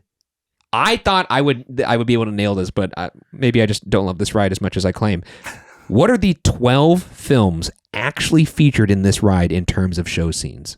All right, so you've got Footlight Parade. Yep. You've got Singing in the Rain. Yep. You've got Mary Poppins. The bandit and the gangster scene are both kind of like they're like an amalgamation of stuff. But there's one that's for sure there, and you've already mentioned. I mean, Public Enemy is that it? Yep. Okay, so yeah, Public Enemy, and then the bandit scene again. I mean, it's like Good, the Mad, the Ugly could be technically there. I mean, there's any John Wayne thing could be there. We'll skip that. We'll say Alien. Yep. Is the next one, and then you've got Raiders of the Lost Ark. Yep. So that's 6. Then we've got, I mean, again, mummies and zombies is like that could be any Universal picture ever. Tarzan, Casablanca, Fantasia, Wizard of Oz. Yep. So that's 10. And so, there's if you're not talking about finale, there's 2 more. There's 2 more. We got Alien already, right? We got Alien already. Got Alien. Does it have to do with the Western? Yep. Like, is it a West? Okay, so like not a few dollars more. I mean, there's so many Italian. You're so close. Is it a Morricone movie? I mean, is that? I don't actually know. Is it a Fistful of Dollars? Yep, Fistful of Dollars. There's 11. Is there another Western movie? Is that the idea? Is it like The Searchers? Yep. So that's it. That's 12. That's 12. You did it. You did it. You know, the one that got me is it's funny because like I do like that era of musicals, but A Footlight Parade, I just didn't know that. Oh yeah, because that's like it's just such an old movie. Dude, have you seen Footlight Parade? No. It's wild. Like Busby Berkeley, man, that guy was a robot. Like, so here's a weird tangent, but so Busby Berkeley, he was a drill instructor for the military. Yep. And so he got out of that and got hired. I don't know if he got hired to do choreography or what, but he ended up doing choreography for movies. So if you ever see where it's like 1,000 people suddenly merge, they make an image, that was all him. Like he was the one who was designing those things. And like he was known for doing that kind of crazy choreography. So you watch Footlight Parade and it's just like, oh my gosh. I mean, it's wild. Like, give it a chance if you haven't seen it. And for those who don't know, Busby Berkeley, one of the most famous musical directors of all time. In fact, like the Broadway musical scene from Singing in the Rain, inspired by Busby Berkeley, which is kind of like a callback to that time of making musicals. So it's fun that they're both in this movie, in this ride, Singing in the Rain and Footlight Parade. I'll tell you the reason why Searchers came to my mind is because in the pre-show, so when you would load it, I don't know if you're going to do a walkthrough of the actual attraction, but so you would go through the queue and then there was like a pre-show that was just a screen showing trailers of films. Yeah. And one of the trailers was The Searchers. I just remember the line was, Ethan, no, you don't. And that was because we just hear the same like 20 minutes over and over just and over looping again. and looping and looping. Yeah. And so, because we would load the ride like every 5 minutes or so, maybe 4 or 5 minutes. And so the people in the queue, they wouldn't pick up on it, but we would just hear the same thing. There was like the alien, in space, no one can hear you scream. Of course. There was like that creepy, like bong, bong, that noise over and over again. And then Searchers. The Casablanca was in there. Singing in the Rain was in there. I think Footlight Parade was in there. But yeah. I love that theater. It's an egotistical thing, but I love that theater because the microphone in that theater and the acoustics in that room made my voice sound so good. I love that microphone. That's so funny. And so, yeah, that was always a blast. And that was like as a my biggest treat was anytime I would do a show and afterwards like a guest would come up and say like, I thought your voice was pre-recorded because like I would got it down to a science and I could really like microphones make my voice sound really good. So I was always really proud of that. And so they'd be like, wow, that was awesome. Even when I worked the backlot tour as well, and same deal. Where people would be like, wow, like I would be in the queue telling people like, ladies and gentlemen, boys and girls, welcome to the backlot, whatever that was. Yeah. And they would come up and be like, I thought that was recorded. And I'm like, nope. And then you'd hear people be like telling their kids like, oh, they teach them how to do that. And it's like, no, they don't. They never taught us how to do that. It's kind of crazy how like it does give the reps for a performer to practice. Cause like even like Josh Gad used to be a skipper on the Disney, on the Jungle Cruise, which, he's returned to. He never got to be. Who am I thinking of then? Am I thinking of Steve Martin? Steve Martin was at the Magic Shop. Steve Martin, I think, did Jungle Cruise. Robin Williams, I think, did Jungle Cruise. Whoa. They've got some pretty big names. Where was Gad then? Gad, I don't know if he even worked at Disney. I weird. think he tried to be at Jungle Cruise, but they did a video where it was him like hosting. I remember that. Yeah. But it was because he never got to do it. And he's like, see, now is my chance. Like now all I had to do is make you $4 billion and I can be a Jungle Cruise. Yeah, exactly. The roundabout way to getting onto that Jungle Cruise boat. That's it for my fun facts. I do have a couple questions for you, though, Jack, as somebody who worked the ride. How was it decided which experience guests were going to have between the cowboy experience and the gangster experience? Because a lot of people didn't get the cowboy experience. I didn't. I never got it. So we had two shows. We had an A show and a B show. The A show was the cowboy / bandit. The B show was the gangster scene. So when you walked out onto the dock was massive. It was, I think we had 22 rows that we could put people with a gap in between the two vehicles. So we had 44, or what is that? 7, 14, or 28 rows. Anyway, big, massive dock. When it was slow, we would pull the A show off because you could run the attraction without the gangster scene or without the bandit scene. Excuse me. So primarily if we did, I think we could have five vehicles going at a time, like 5 kind of slots going at a time. And so it would always be the bandits or the gangsters first. And then on busy days, they would add in the cowboys as well, the bandits. And so if you ever walked into the dock and you got sent to like the front, that's where the cowboy and bandit was, or the cowboy scene was. And if you were in the back vehicle, that was always the gangster scene. And so so typically, like when we had to pare down or we let people go early or it was slow, we would kill the A show, and so the bandits would go home.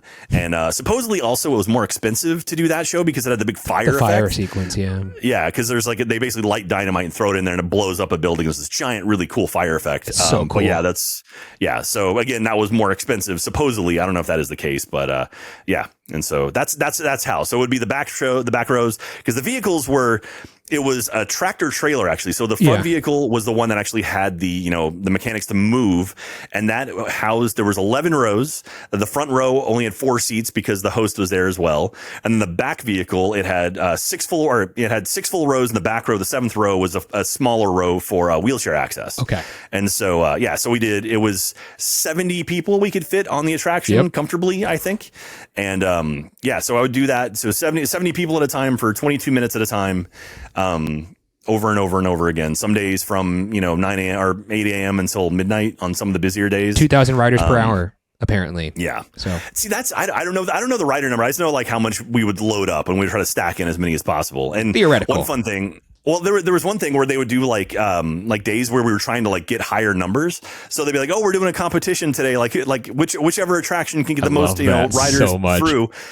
In our in the theater area, like the pre-show area, there was actually a button that you would hit anytime you had like a wheelchair come through because they wouldn't go through the turnstiles. So you would hit the button to kind of count them. So on those days, just the team members would just sit there just mashing that button constantly, just adding to our counts. So we'd be like, you guys got like 4,000 people in that hour. It's like, yeah, we did. Totally. That's physically impossible. But yeah, we totally did it. And so that was fun. Another fun fact. So I don't know if you've talked to anyone else who's been a cast member that has been an attraction where they leave a mark, where they like leave like a handprint or like sign something or something like that. So at the movie ride, when you checked out, which checkout is when you go through training. So the movie ride had 5 days of training, which was rare because there was all the script. You had to check out on the script. You had to check out on the vehicle. You had to do all kinds of stuff. So long training period. When you checked out, when your trainer said, yes, you are good to go on your own now, we had a wall that went backstage towards where the bandits and the gangsters would go. And so I don't know who started it, but they had handprints. So you would literally paint your hand and put a handprint on the wall and sign it. And so there was this, when I was there were hundreds of handprints. By the end, it was like handprints on top of handprints, like covering this entire wall. And in mine, actually, I did the Texas flag. So I made the flag and I hit it and then I signed it. I checked out on Valentine's Day. I have a photo of that. I can send you as well. You can add to your link dump. But apparently Tom Hanks is a big fan of the theme parks, and he got to go backstage and he saw all these autographs. So he's like, oh, and he signed the wall. So Tom Hanks signed our handprint wall. And so like people like basically made a box around it. Like, don't mess with Tom Hanks. And so that's a fun little thing. I don't know if that wall's still there. Rumor is it might be. In Mickey and Minnie, when you first start the attraction, so basically you kind of load in the middle of the old dock, where the Great Movie Ride dock was, and you unload at the back of the old dock. It's not as wide, it's not as long as the old one was. Gotcha. So when you go forward, you there's like a proscenium you kind of cross, or like a bridge, or like a tunnel you go under when you see Mickey and Minnie.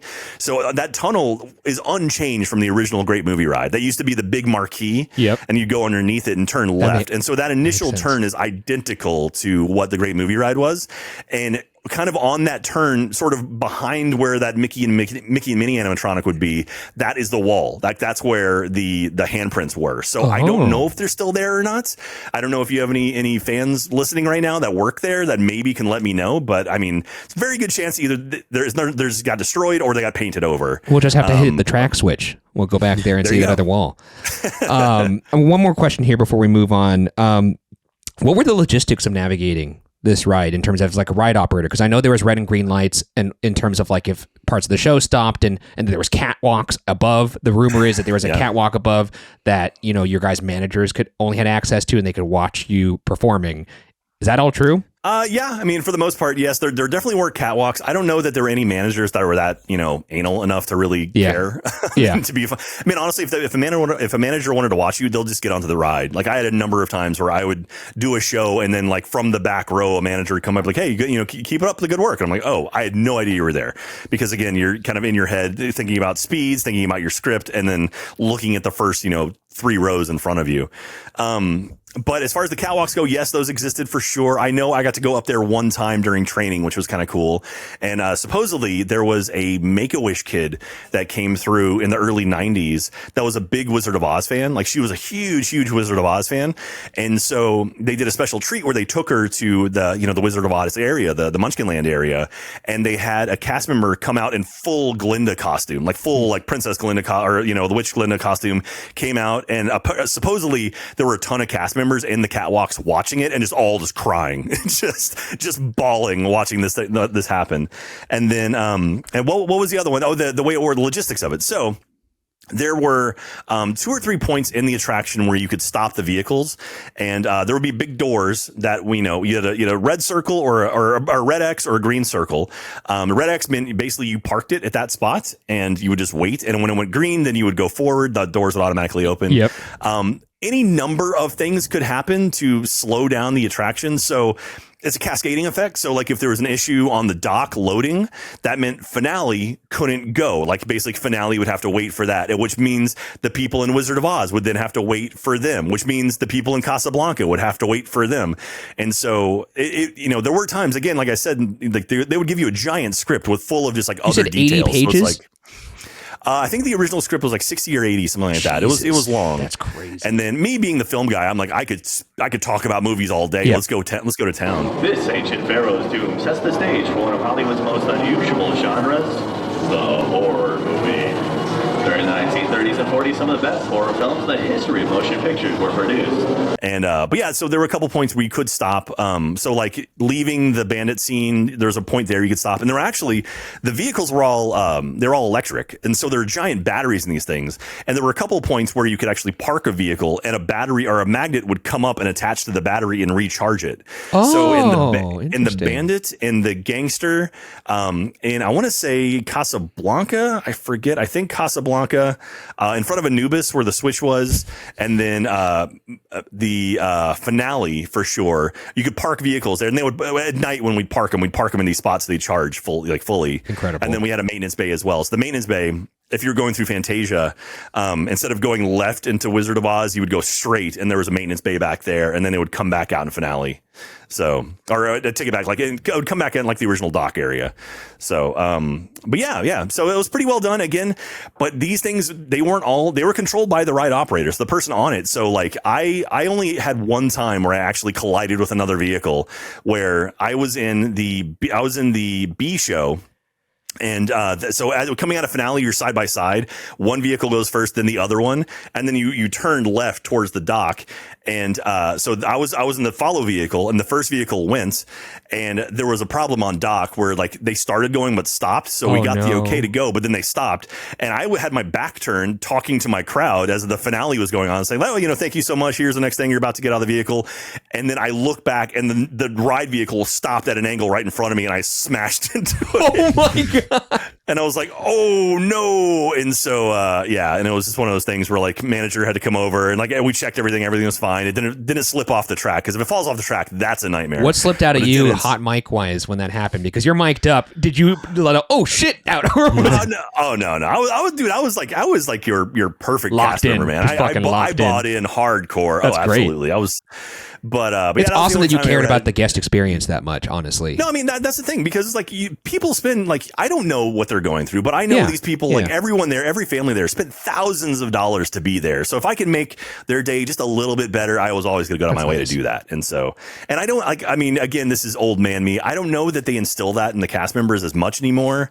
But it just feels like, it feels different from when I was going as a kid. Like, it doesn't feel like, you know, people aren't going out of their way. Like I get frustrated when I see, like, you know, like cast members like on cell phones and stuff. Yeah. Like, what? You shouldn't even have it on stage. What are you doing? And so, or like just seeing, like, you know, name tag, like badges, because like when you go there, you have a badge to like get backstage and get costumes and stuff. And I see them like clipped onto people's hips, and I'm like, what? No, put that away. What are you doing? Like, you keep that in the utilidors. You keep that there. Well, there's no utilidors over in Hollywood Studios, right? It's over in a Magic Kingdom. Do you know what we had at Hollywood Studios that didn't exist elsewhere? Where? Bicycles. We had bicycles. Oh. So yeah, that was the cool thing. We actually, so you know, when I came, so I did Great Movie Ride, and then I did Backlot Tour. When I was working at Backlot Tour, that's now where like Galaxy's Edge is. Yeah. And so the cafeteria for Hollywood Studios is actually over by Sunset. So if you wanted to get lunch, they had bikes backstage with little baskets on the front, and you would ride a bike backstage. That's so like cool. Behind where, like, you know, the only people Back sometimes where you had people on lunch. the Backlot Tour might see you. Yeah, and you go get your chicken strips and, you know, your French fries and ride back, and then scarf them down and go do another show. That must have been cool to ride past the spot where 4-year-old Jack had his lunch that started it all. One of my favorite memories ever was me and one of my coworkers on one of our final days of working at like when our college program was ending.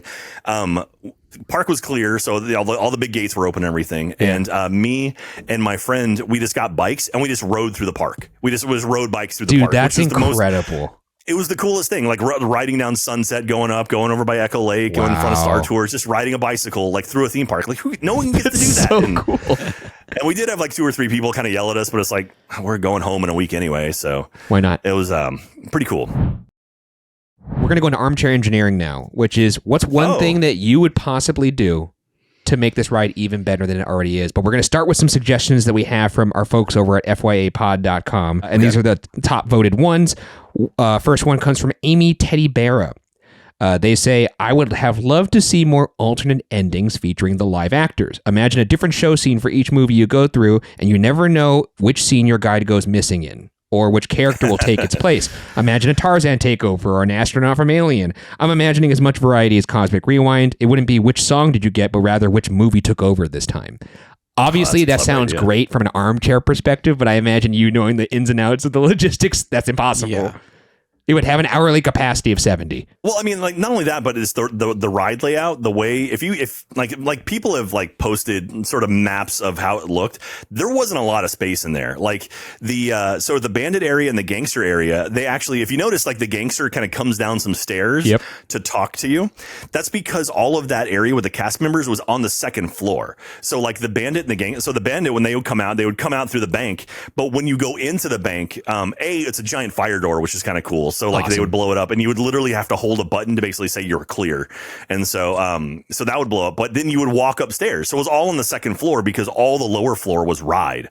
It was actual like vehicle and sets and stuff. So there wasn't any room at all to throw additional stuff. And also just the logistics of like, how do you get the vehicles and like, be able to do this multiple times an hour? Yeah, it would kill that for sure. It'd be really neat. But yeah, like if Ripley took over your vehicle or Bishop shows up or something. But also that blows my mind that there was a full-scale fire effect in which a building explodes next to cast members who had just gone through that fire door, like 5 seconds before that? That's insane to me. Reach for the sky! You're under arrest! The door was like 6 inches thick. That's I'm sure so there's cool. asbestos or something in there to keep it safe. But yeah, you would run through, and it was a swinging door, so you would catch it on its way back to stop it fully, and then there was like a staircase in there, and you would have to hold a button to say like I'm good. Makes sense. And like hold that button, and then the bandit would then trigger the effect where they were, and then it would catch on fire, and then they'd run, take over your vehicle.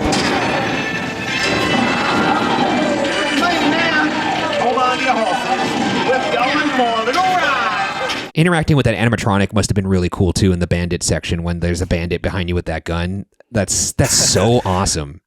Yeah, you'd have to hit your mark, and then because it was funny because the bandit he would say like stop right there, and he'd hold the gun up so you'd have your hands up. Hold it right there, hombre. Stop! Thank you. We'll never get away with this. Oh yeah? Thanks, Ranger. We got it. But he moves, and you had to step with him, so he would follow you with his. So it looked like he was following you, but really you were just leading him. And so again, that's stuff that I was like really into, and I'm like, I love this. I want to make this look really good. But I would have loved that too, because like I act as well, and so like the ability to act legitimately in a attraction in Disney World, that's a dream. Yeah, it's fun. It was cool, but also like you kind of give what you get. So like for me, when I would have my shows, people would kind of get into it and they would cheer and stuff. Like when I was on a number of shows where you'd have cast members that kind of are sort of lower energy and weren't as like into it, and then when the switch would happen at Anubis, they'd be like ta-da, and it was dead silent. It's like, oh no, they're not. They want the other one back. Anyway, well, let's go to 2 more suggestions from the fans, and then from there, if you have any, we'll go from there. This one's very simple. This comes from Sam is Spooky. 2 words, 3 syllables. Kuka arm. Ooh. Because now being on Monsters Unchained, a Kuka arm system moving you through these movie scenes would kick ass. It would be cool. It'd be a different ride. It would be, but you would get so much closer to the animatronics than you are now. Well, also, like kind of going back to like I liked it because it was an attraction that anyone could ride. But you're not throwing grandma on Monsters. True. You're not. Not unless you want it to be her last ride. These are all great ideas. I feel like I'm crapping on. Oh no, that's why it's called armchair engineering.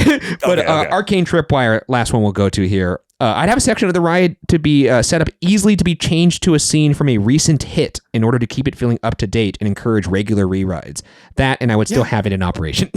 But yeah, well, that's true. That's cool. That's a good idea because something like Casablanca, you basically have a black box. It's like you could just swap it out with whatever you want. That'd be cool. No, or even like the Fantasia room. If that was just a completely different thing, because that's just a screen in there. If you just had that be something else. No, so also you mentioned about the Fantasia room, so the Twister hole thing there. And also, if you notice, when you go through that area, there was a ton of wind. So it was literally meant to be a tornado. Yeah. They just replaced the video at the last minute.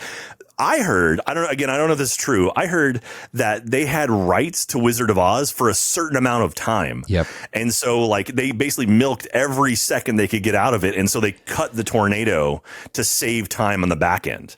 So I don't know if that's true or not, but I mean, that 100% that could be some stupid logistic thing. I heard it was a money issue. Like it was like maybe like a screen time kind of thing. But I mean, other than like all they would have had to do is just replace the video of Mickey with like the witch on the bike. from the beginning of the movie. That's it. So true. like I don't like that's literally a projector. It's the exact same thing, just different films. So I don't know how. I'm not quite sure. I don't know. That one's up in the air. You might have to talk to an Imagineer about that one. But do you have anything that you would do to improve? I mean, I guess you just said it right now. I mean, just general updating. Like, I mean, the animatronics started getting a little stale towards the end of it. I mean, we're 30 years after, almost 40 years after launch of this thing, so it's like a little bit different now. But it'd be kind of cool to see better animatronics. Like if like the the alien always freaked me out, but like Sigourney Weaver, her animatronic was never great. No, it was kind of glitchy. It was just kind of her head was kind of twitching. She looked like more like Daisy Ridley than Ripley.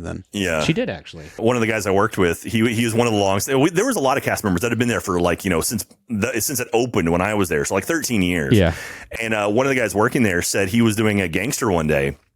And he took over the vehicle, and he was like doing his whole spiel, like, "Hey, I'm going to take over your vehicle. Give me a Jules, all that kind of spiel." No more red light. And the front row was he saw a plaid shirt, so one of the VIPs, and he noticed it was Sigourney Weaver was on his nuts. vehicle, and so they went through the alien scene. And he said, "Looks scared, doesn't she?" And then Sigourney Weaver said, "She was scared." Like, that's so good.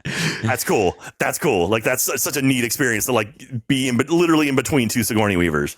But yeah, we had a few celebrities come through. I only like my biggest celebrity I had when I did the attraction was Blair from Facts of Life. Okay, and cool. she was super sweet, super nice. Her and her kids, and I was like, all right, cool. That was it. I had a bunch of like basketball players and stuff, like guys I didn't recognize, but it's like very clearly like when you see a guy who's almost 7 feet tall getting on your attraction, it's like, okay, this dude plays basketball with like a family and a VIP guest. It's like, all right. But moving on to 5 goods and however many bands. Oh, do you have some fun? You have a fun fact? I have one armchair. Idea that I think you would like more than me potentially. Okay, that's fighting words. If you enter into the loading area, there's a concession stand that gives you popcorn. Yeah, and you could have popcorn on the ride. That sounds like a nightmare for custodial. Forget about that part, Ryan. Okay. Purely, I mean, look. If your suggestion is I can have a box of tasty buttered popcorn, then I like that suggestion on the great movie ride as the world's most preeminent Colonel head. I would imagine that I would like that. And I have imagined it, and I do like it. You're right. Yes. Moving on to 5 goods and however many bads. What are 5 good things about this ride, and what are any bad things about this ride? I'm going to name some 5 good things I like about it, and then I'll just leave the rest to you, Jack, because I don't want to be talking this entire time. Let's quickly run through this list of goods. First thing I wrote, live action elements and interaction with the cast members and the show scenes. Honestly, revolutionary. There's a fucking shootout that happens in here. There's a full-scale fire effect that cast members interact. They interact with animatronics. When I first went on this ride, I truly had like the thought of like, what the hell is going on right now? This is incredible. It was so immersive and such a curveball thrown at you when you're going through this kind of moving museum that kind of lulls you to sleep in a very relaxing, nice way. And then now all of a sudden you're in the movie interacting with some of the characters. So cool. And they didn't have to do that. So that's the first thing. I love it. Has there ever been anything quite like that? Not really. I mean, like as far as like the slow moving ride, like, like that's the thing. It's like I think about like what are the spieling attractions? Because like that's it, right? Like that for me is my favorite part about movie ride is the spieling part. Is like you have an element that's like it's gonna be different every time. And that was one of my. I mean, I get into the bad things. One of the things I disliked about it is when they replaced a lot of the voiceover from the cast member with that pre-recorded thing. Yeah. So towards the end of it, they ended up replacing it with the guy from AMC Movie Classics or whatever. And so he ended up doing a good half to 3/4 of the actual dialogue of the attraction. Sucks. And it's like, that's lame. Like, and you literally have a cast member like right there that could be doing it, but they just replaced it with this person. One thing that I was going to say is like, I was trying to think of another ride that exists today in which the operator, cast member, team member interacts with the actual elements in the ride. And the only one I could think of is ironically the one that replaced this ride, which is Mickey and Minnie's Runaway Railway, when they talk to Goofy on the screen before you enter the world of the cartoon in the hole in the screen. Yeah. I'm trying to think if there's another. Can you guys think of another one? Disney in general, or just in general, just any no, and not just Disney. Any ride in the world right now in which the cast member is integral to the operation of the ride and that they interact from a story perspective. They do it a little bit in Tiki Room, right? Tiki Room, yeah, they talked to Jose. So same deal with that. Like in the Muppets 3D, rest in peace, or soon to be rest in peace. The beginning of the show, it's Waldorf and Statler pop up, and then the cast member takes over and says something. And it's funny, if you watch Waldorf and Statler, they look around to see who's talking. So like it's part of the bit is like they pre-program like this is where a cast member talks because they're literally reacting to the cast member. So that's kind of almost the reverse of it, I guess. You know what? Terminator 2 3D.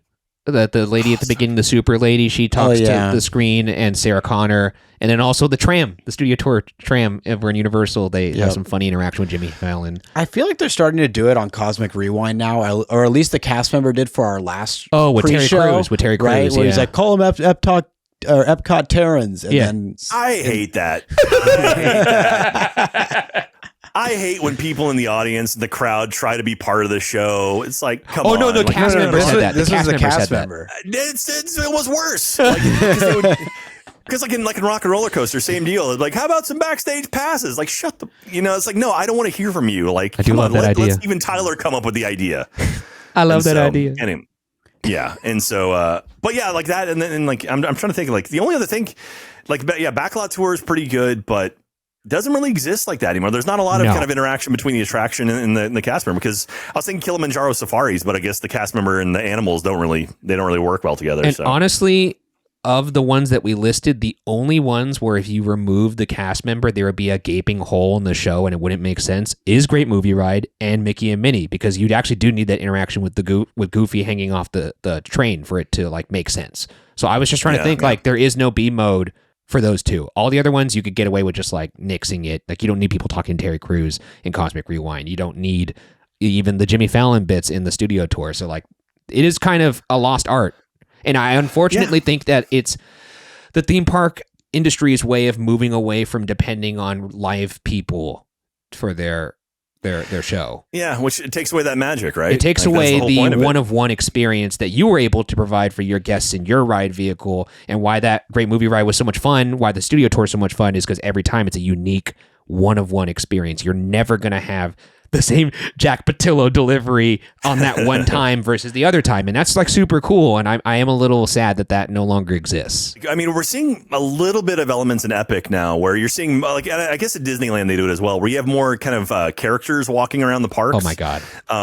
And like Igor is in the Dark Universe area. Invisible Man. He was amazing. So good. And like that's the kind of stuff where I'm like, yes, give me that element of like, I don't know what's about to happen here. Like, well, like I'm about to have a conversation with Frankenstein. Like, okay.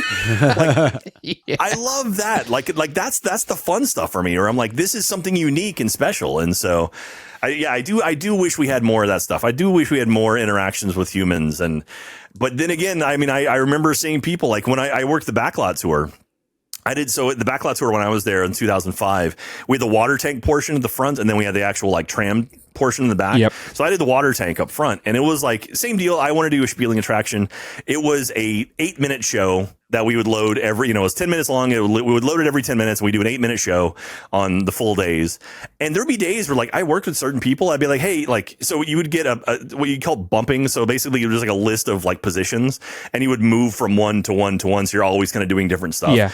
And there would be people who would come up to me and like try to bump me out of the show, and I would know who they are. I'm like, just bump around me. Like I'll catch up to you. Don't worry about it. Like I'll do your shows too, because I know you don't do very well, and I want to give these people like a good show, and I really love doing it. So that's awesome. But I mean, that's, I don't know how many people there are who are going to buy in as hard as I did, and so, but yeah. No, you have a podcast though, where you could give that same kind of I mean, that's the same sort of passion. Does it shock you that I have a podcast about theme parks? No, it doesn't, because I listened to it before we made this show. Work in theme park? No, you can't hide that voice from the world, man. Oh, thank you very much. I have a face for radio, so I've always been made to do this kind of stuff. Next good I wrote, I'm going to go through these quickly. Non-Disney IP movies being celebrated, not something that Disney is ever accustomed to doing, celebrating anything non-Disney. So I thought that was really cool. It felt kind of like this rebellion within the park, which I really enjoyed. The scale and attention to detail of these scenes, like you are quite literally stepping into the movies, more so than even when you're on like the studio tour at Hollywood, in the sense of like, yes, you're seeing a working movie studio, but you're not walking into the fully rendered and realized environment. Like, for example, Public Enemy is one of my favorite gangster films of all time. The ending of that movie gives me the heebie-jeebies, and it disturbed me. Even to this day, I just rewatched that scene actually when I was doing the write-up for this ride, just because I was like, man, that scene really got to me. And I remember when I first got on this ride and you go through the old gangster area and you see the Public Enemy poster, I got that same gross feeling that I got when I was watching that movie for the first time. And I just remember thinking that was incredible, because then that was immediately chased by a gangster boarding our vehicle, and it was all very jarring and exciting. So, but that would only happen if they took the time to make the scale and the attention to detail of making these scenes appear before you. Something that they actually gave a shit about, and they did. So it's really cool. The next thing I wrote is, you could tell this was made by creatives celebrating creativity. It's a living, moving museum. And then the last thing is the overall unpredictable nature of this ride. Despite it being really easy to make just a highlight reel, book report type of ride, they actually incorporate a real story that involves the characters and your passenger, your car full of passengers that, has a beginning, middle, and end. And I think that's incredible too. But do you have any other things in particular that you love about this ride, Jack? I mean, like I said before, like it certainly felt like an attraction that this is what Walt Disney would make if he had the technology to do it. Like, this is what he would do. It shares a love of something, like it shares a love of a subject, which is film, and just really kind of like hits all of the sweet spots of like everything from like, you've got your, you literally go from like the old West into outer space. Like, that's such a cool transition. Like, a door's open and now you're in a whole different area, which it kind of feels like the old, like, the old movies, like the movies about movies where it's like people are driving around like in a golf cart and a set, and you see like, oh, there's like an alien, and there's like, a cowboy, and there's a musical. It's like, it was kind of gives that feel to it, and it's something in real life where it's like, I'm just bouncing from genre to genre to genre. And also, like, the genre bounces into you. You have a gangster come in, or a cowboy in your ride vehicle that's now moving through an outer space station. You get the perspective of what a gangster or a cowboy would think if they were all of a sudden in space. That's so fucking cool. Another fun fact before I forget it. Speaking of space, so the aliens, if you remember like the early promo videos, the alien who comes down from the ceiling came down real low and it felt like it was going to land on you. Love it. Supposedly, early on, like the first couple of years, an alien came down, scared someone. A dude stood up and punched the alien. And so, because it was that low. So from that point on, they ended up pushing it way, way high. So like, it never came down super low anymore. Thanks, dude. So, can't have nice things. Yeah. So if you're ever wondering, like, why is it so high? It's like, that's the reason why right there. That makes sense. Yeah. People ruin everything. If there's if you guys have no more goods, I really don't have any bads. I have one bad, and that's it. I'll say goods. I mean, I love how they have actual handprints out in the front. That's really fun. Yeah. Like the real, walkway up to the Chinese theater. I forget what actor like never actually got their handprints in front of the Chinese theater, but always wanted to. So they did it there. They got to do it there, and like was super pumped. But that's also like, once again, how faithful they were to recreating the Chinese theater. They went down to the smallest details. One of the things that I didn't mention before, but was there when this ride existed, is when you walked into the Chinese theater and you looked up, there was like a chandelier like device that was used for incense.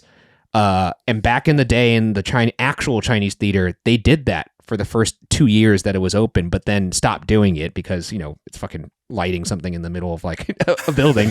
But then even when they recreated the Chinese theater for this, they still put that chandelier for incense in there, even though it's not used, which is just like the level of detail is crazy. One fun fact about the handprints. I'm not going to tell this to you because it's something you have to see with your own eyes. But next time you go to Hollywood Studios, look for Pat Morita's handprints. Oh, I love it. And look at his feet. Mr. Miyagi himself. Yeah, look at his feet and get back to me next time you go. Okay, so, I'll have to take a look. There's something really cool that he did. That it's one of those things like, wait, what is that? And so anyway. Also, I will say I'm obsessed with the moving theater ride system. I wish it was done more. Yeah. I love that. So that's a good there. Yeah, absolutely. Like, yeah, it's a ride about the movies. It's a ride about the movies that until the really end doesn't have screens because you're in the movie. Love that. Love that it feels like you're in like your own little mini movie, moving theater. So you're saying no Kuka arm? I'm out on the Kuka arm. I have to say, You're I'm not out on the cuckoo for Kuka cuckoo? arm. Wow. I want to. Yeah, Kuka you for Kuka? You gotta bask in the glory that was the great movie ride, and it feels. And the last, like I think I mentioned this at the top of the episode, it feels like an Epcot ride escaped and got into it got released into a the different wild part, and then immediately back into captivity. Have you seen the concept art for what it was going to look like? The great movie ride, like the whole pavilion they were going to make for it. Yeah, it was supposed to be. I've seen right? I've seen one of those concept art pieces when it was going to be the pavilion. It was just basically a big building that was painted like the sky with a marquee kind of appearing out of nowhere. So it's supposed to be like you just walk into a marquee and then it all opens up to you, which is kind of cool. Jack, do you know if the pavilion was supposed to be where the Imagination Pavilion is? Because that's sponsored by Kodak, so that would make sense. I don't know. I mean, when was Imagination built? Because I mean, it was mid '80s when Eisner took over, and Epcot opened in '82. So I don't know. I thought Imagination opened with the park, so maybe I'm wrong. Yeah, it did open with the park. This pavilion was supposed to be located between Imagination Pavilion and the Land. Oh, I see. Okay. Oh, wow. Okay, so there's a lake there right now, so I could see it. There's some space back there they could have put it. I forget what the dang name of it was, though. It had to do something with the movies again. It wasn't the Great Movie Ride, though, but it had a different working title that's slipping my. Well, I'm glad they figured it out, and I mean, it seems to be from my reading, this was a large impetus for MGM Studios, the park even just being created in general was because they built like, okay, we're going to have this marquee attraction. Let's build a park around the movies. That's at least what they're saying.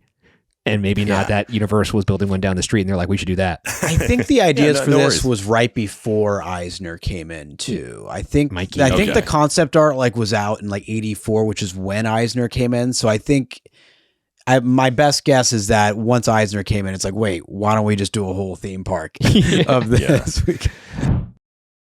But moving on to some bads, if we're not done with the goods, unless you got another. Good. I've got one more cool side fact that we'll get to after the bads. Yeah, we'll do the bads first, then we'll get to it because it's a sad. I would say it's not a bad, but it's a missed opportunity. Okay, so we'll do the good, the bad, and the sad. So the one bad I have is it's gone.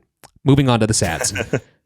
I mean, it's gone, but like I do appreciate, again, like you said, like Mickey and Minnie's Runaway Railway is a fantastic replacement. Like, at least it's not, Jimmy Fallon rides through New York. No, it is not replacing Twister. It's like, okay, they stepped it up. It like honestly, like Mickey and Minnie is the very first ever attraction for Mickey Mouse, which is wild. But I mean, it's the very first ride for Mickey Mouse that you've ever seen. Yeah. And it's like, that's cool that it lives in the footprint of where the movie ride was. And there are, like you said, there's like, I think it's the Great Moving Ride is like the poster inside Mickey and Minnie, which is fantastic. And the tornado as well. It's like, okay, there's enough homages to make me happy there. And so I'm like, okay, it sucks that it's gone, but at least it got replaced with something that's like next level. Well, didn't Fast and the Furious Supercharged replace Confrontation? We don't talk about that. So I think that might be the worst case, right? Was it Confrontation? Or was it Jaws? Was it Jaws that it replaced? Disaster. No, Jaws got Harry Potter. It was Disaster. It was Disaster, right? But what replaced Confrontation? Was it the Mummy? Confrontation is Mummy. Mummy, right? It's hard to argue with that. I wish I would have gotten on Confrontation because I liked the suspended ride system that they was on there, and the spiel was great. But because it's New York. I look back on Confrontation with like rose-colored lenses because I remember that so much different than I watched the ride through recently. I'm like, oh, it's like 2 show scenes. It's tiny. It's tiny. Yeah. Yeah. Which I mean, at the time was really cool because it's this giant animatronic. But it's like, oh, okay, Mummy is a very, very valuable replacement for it. But I wish I could have gone on it. I only experienced it through dad cam videos on YouTube. Oh man! Now, Fast and Furious. Not only did it replace Earthquake/Disaster, which was one of my favorite attractions ever, because it talked about filmmaking and they showed you how to green screen all this stuff as a kid. It blew my mind. Awesome. They also tore down the Beetlejuice Graveyard Review, which was a fantastic show. And I was sort of secretly hoping that when Epic opened, they'd bring something like that back, which would have been great. And they got a whole area for it. But let's move on to your sad fact, and then we'll go to the world-class test and finish this off. I'm scared. I hope this does well. So Jim Henson's last project he did before he passed was the Muppet 3D attraction, the Muppet Vision 3D. Amazing attraction, great show. Jim was super getting into animatronics, and that was going to be his next thing he was getting into. But around the time he passed, that's why like there's a lot of animatronics actually in the filming of Muppet Vision 3D, and like the Swedish Chef and like the penguins inside the actual attraction. He was getting very, very interested in that stuff. So when they were building out Disney MGM Studios at the time, they were building a relationship with the Henson Corporation because we know it's coming. It's awesome. Yeah, and it is sad. And so one of the things that he had pitched, or I don't know if he had pitched, but it was pitched and was floated out there, was a great Muppet movie ride, where it was literally going to be the movie ride, but Muppetized. And that would have been the coolest thing ever. But unfortunately, again, he passed and that never came to be. But the idea of like, oh, here's an attraction, but there's an alternate version of that attraction elsewhere in the park. That's such a cool idea. And I'm very sad we never got to see anything like that. And I can't imagine anything like that ever existing now. Moving on to the world-class tests, the grand finale of this podcast. This is a rubric of 10 tests painstakingly devised by Byron and myself to determine if an attraction is world-class. To receive the highly coveted world-class pass, the attraction must pass 7 out of 10 tests. A score of 6 out of 10 leaves the attraction up for debate for world-class pass standing, and anything lower than 6 out of 10 is an automatic fail. Can you say world-class pass a few more times? World-class pass. World-class pass, world-class pass.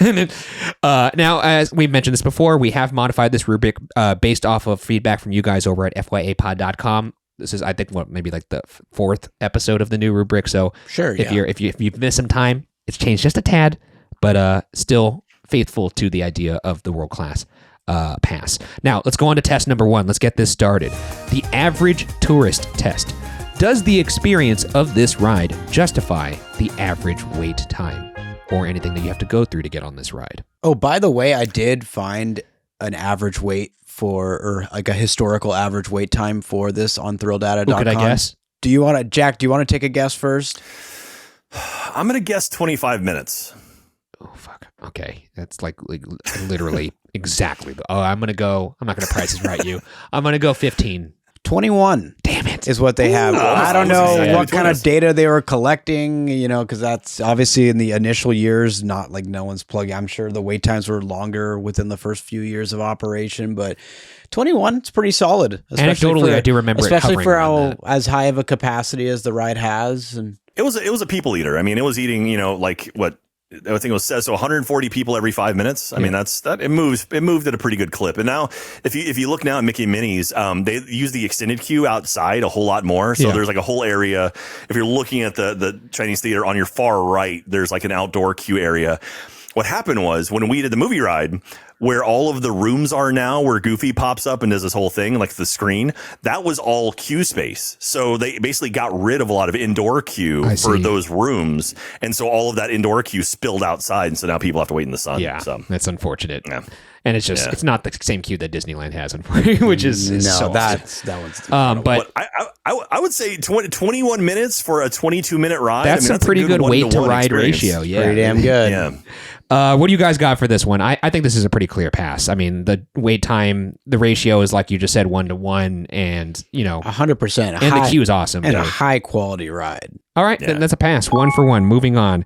Test number 2, the smartphone test. Does the queue of this ride have enough to keep you off of your phone? Not literally, but does the queue offer enough immersion to keep you entertained? That's tough. It is tough, isn't it? Smartphones weren't really a thing when I was there. No. So, it had the cool stuff in the queue. It had like the cool, props and things. And then I want to say eventually they put up those digital screens, which now they use for Mickey and Minnie's as well. But yeah, the Chinese theater is beautiful and everything inside is really intricately done and very, very pretty. But yeah, once you see it once, it's kind of, you've seen it. So it's funny because if you were to evaluate this through the lens of the Mickey and Minnie queue, it's not as much. And I can't stop comparing it to the Disneyland one. And it just feels a little more empty and kind of retrofitted because it is. Yeah. But when it was the Great Movie Ride queue, the people who are getting on this ride either A, want air conditioning and a long experience, or B, are movie fans. So I would imagine that a large majority of the people who are getting on this ride are enjoying watching or looking at these legit movie props, and certainly enough for 20 minutes. So I think that mixed with the fact that it was a scale 1-to-1 replica of the Grauman's Chinese Theater and fully realized for this ride, Mickey and Minnie just moved in and just basically, are leasing it. But the fact that it was made for this ride to be kind of like a living monument to the real icon that exists in Hollywood, I do think this is a pass. I would still love seeing all those old trailers. Me too. So that kills a bit of time. Yeah, no, I think it's a pass. 2 for 2. Ethan, no, you don't. Moving on, test number 3, the Tony Stark test. How innovative is this attraction? Does it push theme park tech forward? Or did it? At the time, 100% at the time. This had all crazy animatronics, had trackless vehicles, had the A100 witch. There's some cool stuff in there. Cast member and show interaction. Giant explosions. Interacting with animatronics. Again, 2025, maybe not, but when it for the first 20 years it was open, absolutely. I think even if it was in 2025, the attraction would still do things that no other attraction does right now, which is still kind of crazy to wrap your head around that. It's maybe not a tech perspective because it's like more like people interaction with like the animatronics, but you just outlined a system for even how the explosion is pulled off. So I don't know. I do think there was enough here to say that it pushed the envelope. It's the second moving theater system right after Universe of Energy. So it didn't make that right system. But I think it kind of elevated it in certain ways where so much of it was more practical in this. Of course, you have the dynamic of the cast member, the exchange of the cast members playing a role. That had never been done before. That's really innovative. Has there been a ride system or ride that existed before this where there were two different versions of the ride from a story perspective? That's a good question. I don't think so. I don't think so either. Technically now with like the trackless ride, so like Ratatouille, you could end up doing different things at different times. Like the 4 vehicles all kind of have their own sort of path. Yeah. So that kind of, but as far as like narratively, it's all, it's not like you're going to get one scene and someone gets a different scene, they could do that, but I don't think they do. Even like Mickey and Minnie, it's like you end up in like where you're underwater. It's like you could have a different kind of like scene in your water pod versus someone else. There is in Rise of the Resistance, there are 2 different elevators. You can go up in front of the AT-AT or the side of the AT-AT. But that's all after this ride, like way after this ride. Yeah. But I'm trying to those are the only examples I can really think of. No. You essentially have an actor operating your ride vehicle. It's crazy. That's fucking bonkers. Yeah. And then and you don't even get to how the Wicked Witch animatronic was kind of the first of its kind too, right? Yeah, 17 different movements. It was the most advanced at the time. So I think that alone should probably get it the pass. I think on multiple levels this is a pass. So that's 3 for 3 then. Yeah. Moving on. The Hollywood test. Could the story this is going to be interesting. Could the story or world presented in this attraction be a feature-length movie? Last Action Hero, right? That was the whole idea. I think they made a movie of this. Maybe. I could see a movie where it's like someone falls through movies. Like Page Master kind of? Or yeah, exactly. Yeah, except a film version of it. You know? Like, I don't know if they would make that movie now, but I could see that movie being made in like the 80s or early 90s. The only actual story element, it is a story. I'll give you that. Beginning, middle, end. You're boarded. They take you. They do the Icarus and fly a little too close to the sun. Your journey gets derailed. So there is a story there, but is that enough to be a movie? This is a toss-up. I could see a movie being made of the general idea of it, but the Great Movie. I don't know. I think this one. I'll tell you right now. So you mentioned that. So the ride is called the Great Movie Ride. I can't tell you how many times working greeter at the front, people would come up and be like, "Is this a ride?" It's like, yes, it's a ride. Yes, it's a ride. Look, the sign's right there. It says Great Movie Ride. Because they see the theater and they assume it's a show. That's and it's fair, like, no, it's a ride. But yeah, that was the most common question we ever got, a Great Movie Ride. Oh man, I'm gonna have to. Technically, a lot of the spirit of this test is, does it actually tell a story? And this ride does tell a story, but on the other hand, I don't think you can make a full movie out of this. So I'm really torn. You know what, Jack? Why don't you vote first? How about you go?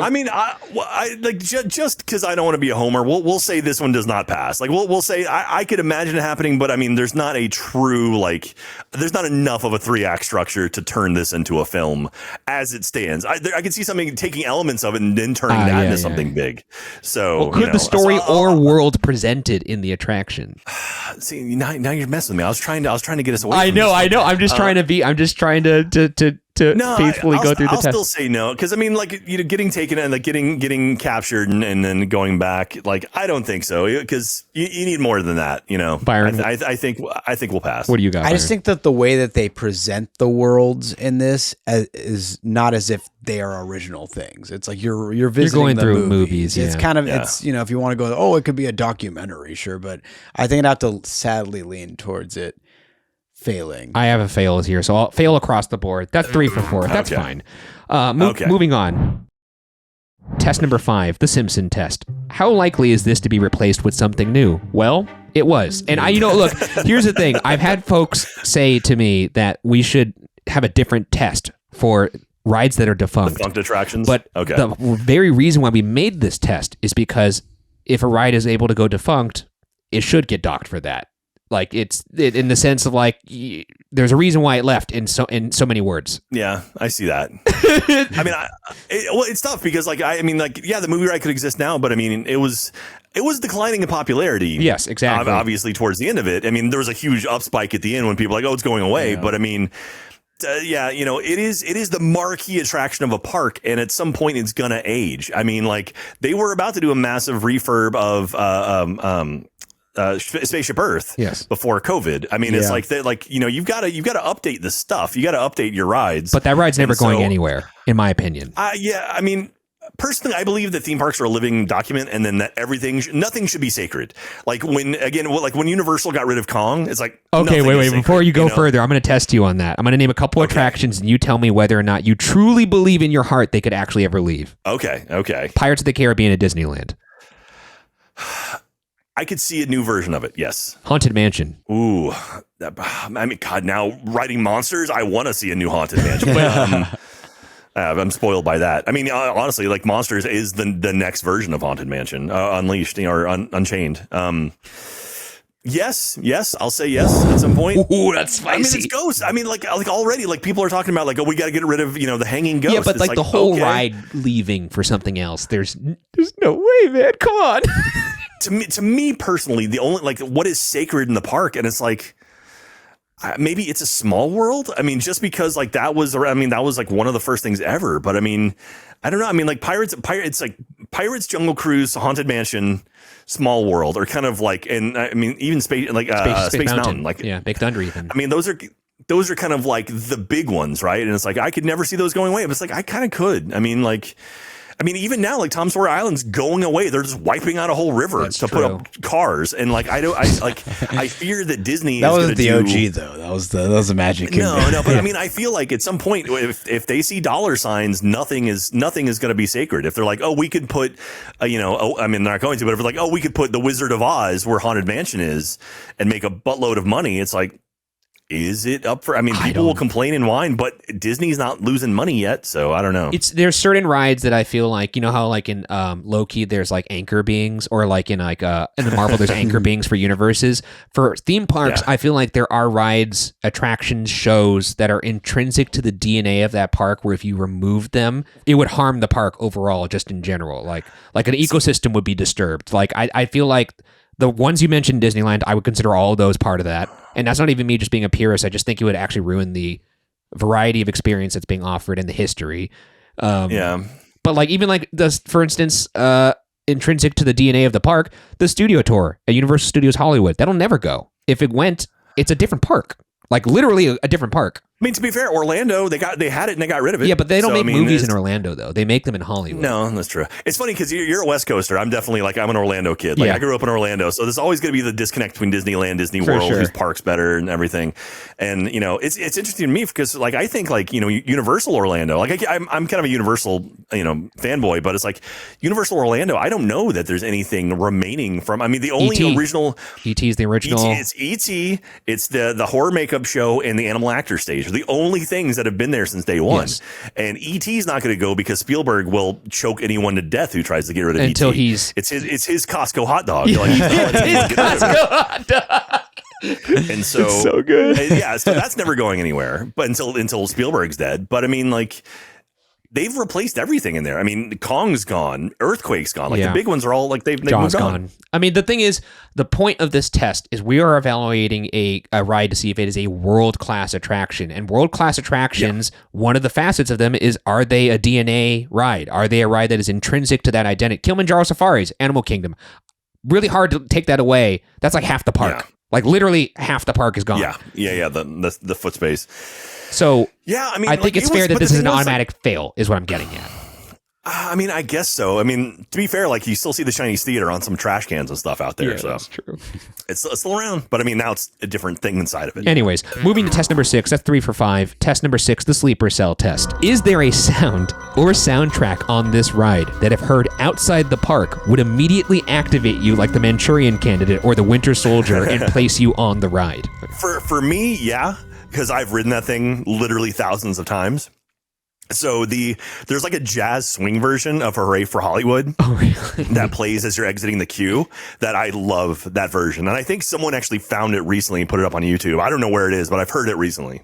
And sound also could be like a bite, like an audio bite. Like I don't know why No More Red Light is so seared into my brain of when you shoot the red light as the gangster. That's like that. If I hear that, it's honestly, sometimes when I see a red light, I think of this ride. But you're just shooting at the red light. Yeah, just shooting it with, you can't get out of here. But I do think there's plenty of soundscape in this ride that would place me there. I mean, Byron, what do you got here? I haven't been on this ride more than a few times, so it's kind of hard because every like sound bite I think of is stuff that was, made in those movies. It's not. Yeah. The cast member performances would probably be the best, I guess, example if there's any signature lines in that. But once again, I haven't ridden this enough to remember them all. Like also the soundscape of the gangster area always sticks in my mind as well. But oh yeah, and John Wayne's the cat that gets scared and runs away. You hear and the John Wayne's people fighting and stuff. I wouldn't go that way if I were you, Pilgrim. It always cracks me up. But I feel like there's tons of opportunities for very memorable sounds. It's just been way too long since I've ridden this, and I wasn't a local, or I wasn't frequenting this attraction. So. Well, I'm going to give it a pass. Okay. What do you got, Good. Jack? I absolutely, because like I'm thinking like the Nostromo, like that klaxon noise from the Nostromo is there. The Indiana Jones kind of like soundtrack as you're going through that.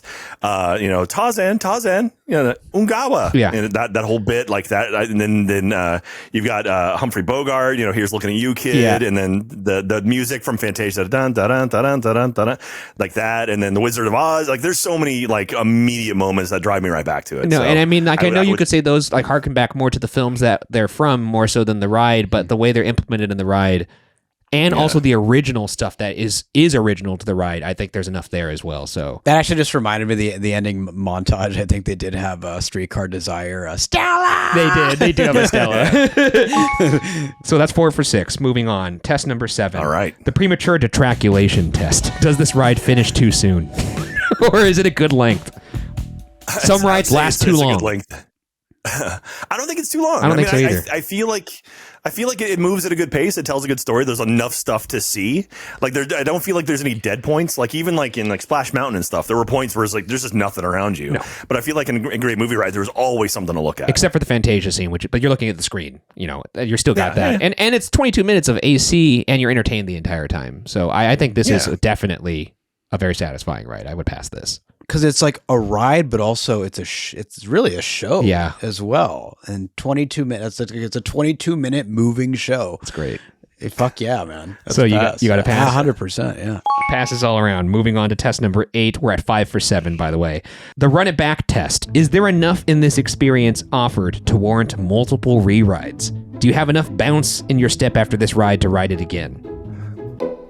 I don't know if you ride it back to back, but I could see like riding it multiple times over the course of a trip because again, depending on your cast member, you're going to get a different show every time. Depending on, not only that, your tour guide and the bandit or gangster. So like you could have a good bandit or gangster like makes you want to see it again, or maybe, hey, I did the bandit show, I want to do the gangster show. No, so, exactly. There's literally 2 rides. different versions of this ride. And most people don't get the bandit.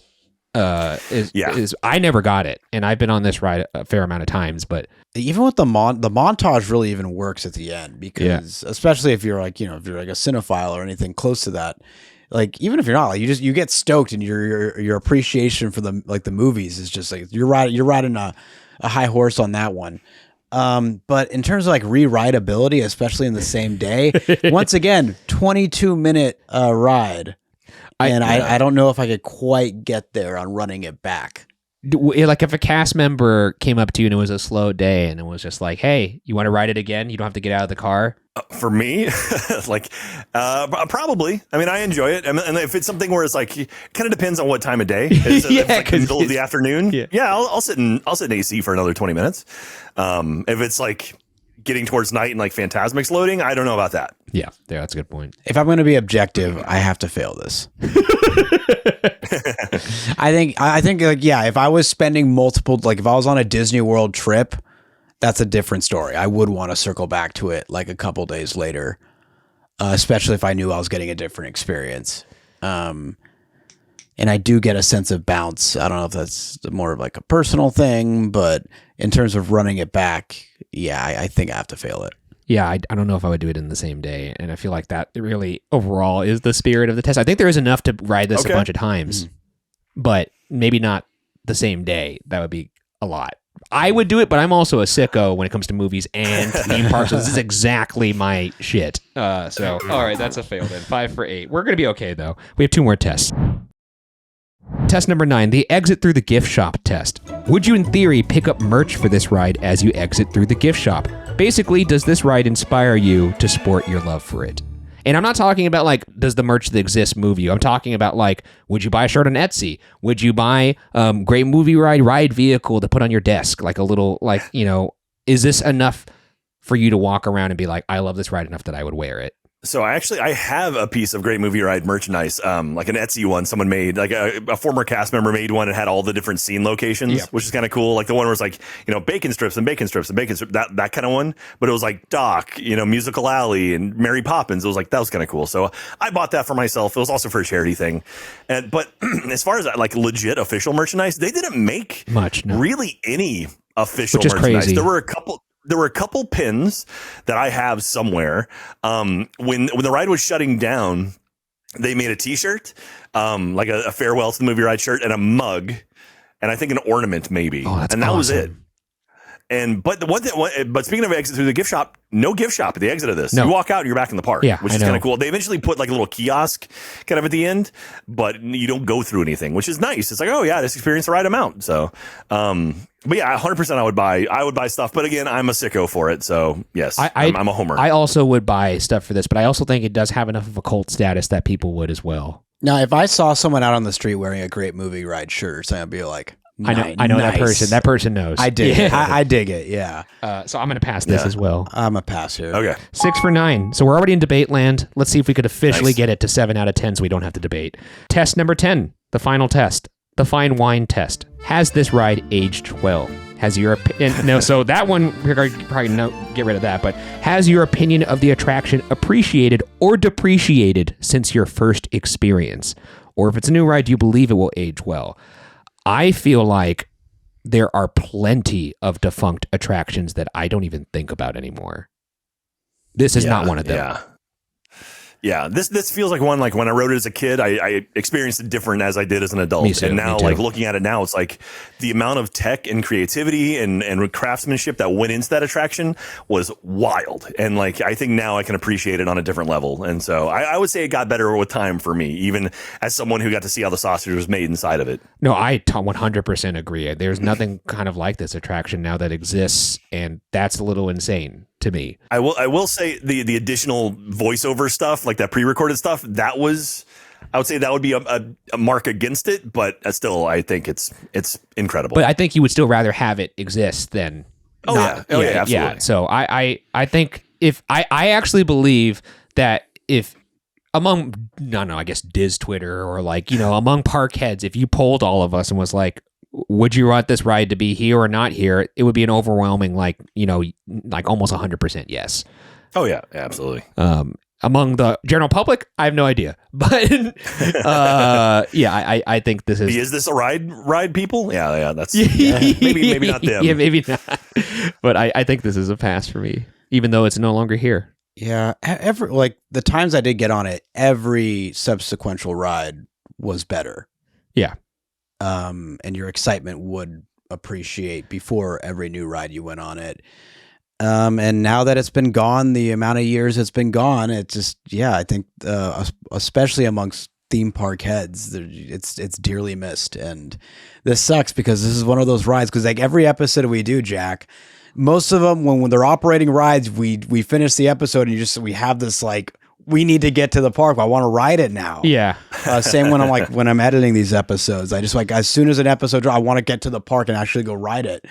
And yeah, this is just one of those cases. You can't do it. Damn it. There's a great YouTube video that has multiple angles that was made about 7 years ago that I watched and very much enjoyed. But I'm very excited to watch the ride through with you, Jack. Oh man, Baby Jack in the 4-3. I gotta see it. I gotta see it. But this seems like it's a pass. It is a definite pass. Yeah. Well, if that's a pass, that's 7 out of 10, and it is officially a world-class attraction. Congratulations to the Great Movie Ride for the world-class pass. We did it, guys. We did it. Yeah. Merry Christmas, Movie House. Universe of Energy couldn't get there, but Great Movie Ride. And I don't think we muscle jobbed it either. I think this was legit. This is I think a very fair ruling. I think some could even argue it could have maybe picked up a point or two. 7 out of 10 feels very fair. Yeah. I know it's authentic because I know how much you dislike me. So the fact that you're pushing this through means it did really, really well. That is not true, Jack. On its own legs. That is not lore that I will accept, and I'm not going to yes and you. All right. I'm gonna no but you instead. Okay. But that does do it for this episode of For Your Amusement. Thank you again, Jack, for hopping on. Is there anything you'd like to plug before you leave?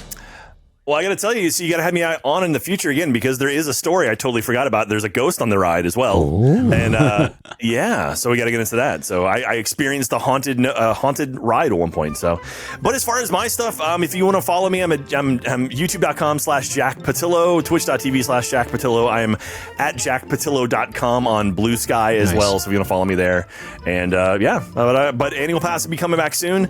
If you're already subscribed to that feed, it should theoretically pop up again. Yeah. But we'll be posting about it all over the place whenever we do it. So welcome back. Thank you very much. And thanks for having me on. Thanks for giving me a chance to talk about Movie Ride. I genuinely love this attraction. It always has a special place in my heart. And and I'm happy to talk really about appreciate it, Jack. And thanks you for your service on that ride. Yeah, exactly. You're part of why it's world class. Like, that is true. You were really there making it happen. So you were literally the attraction. That is, I didn't even think about that. That is cool. He's an animatronic. You didn't know that? He's the A10,000. That's right.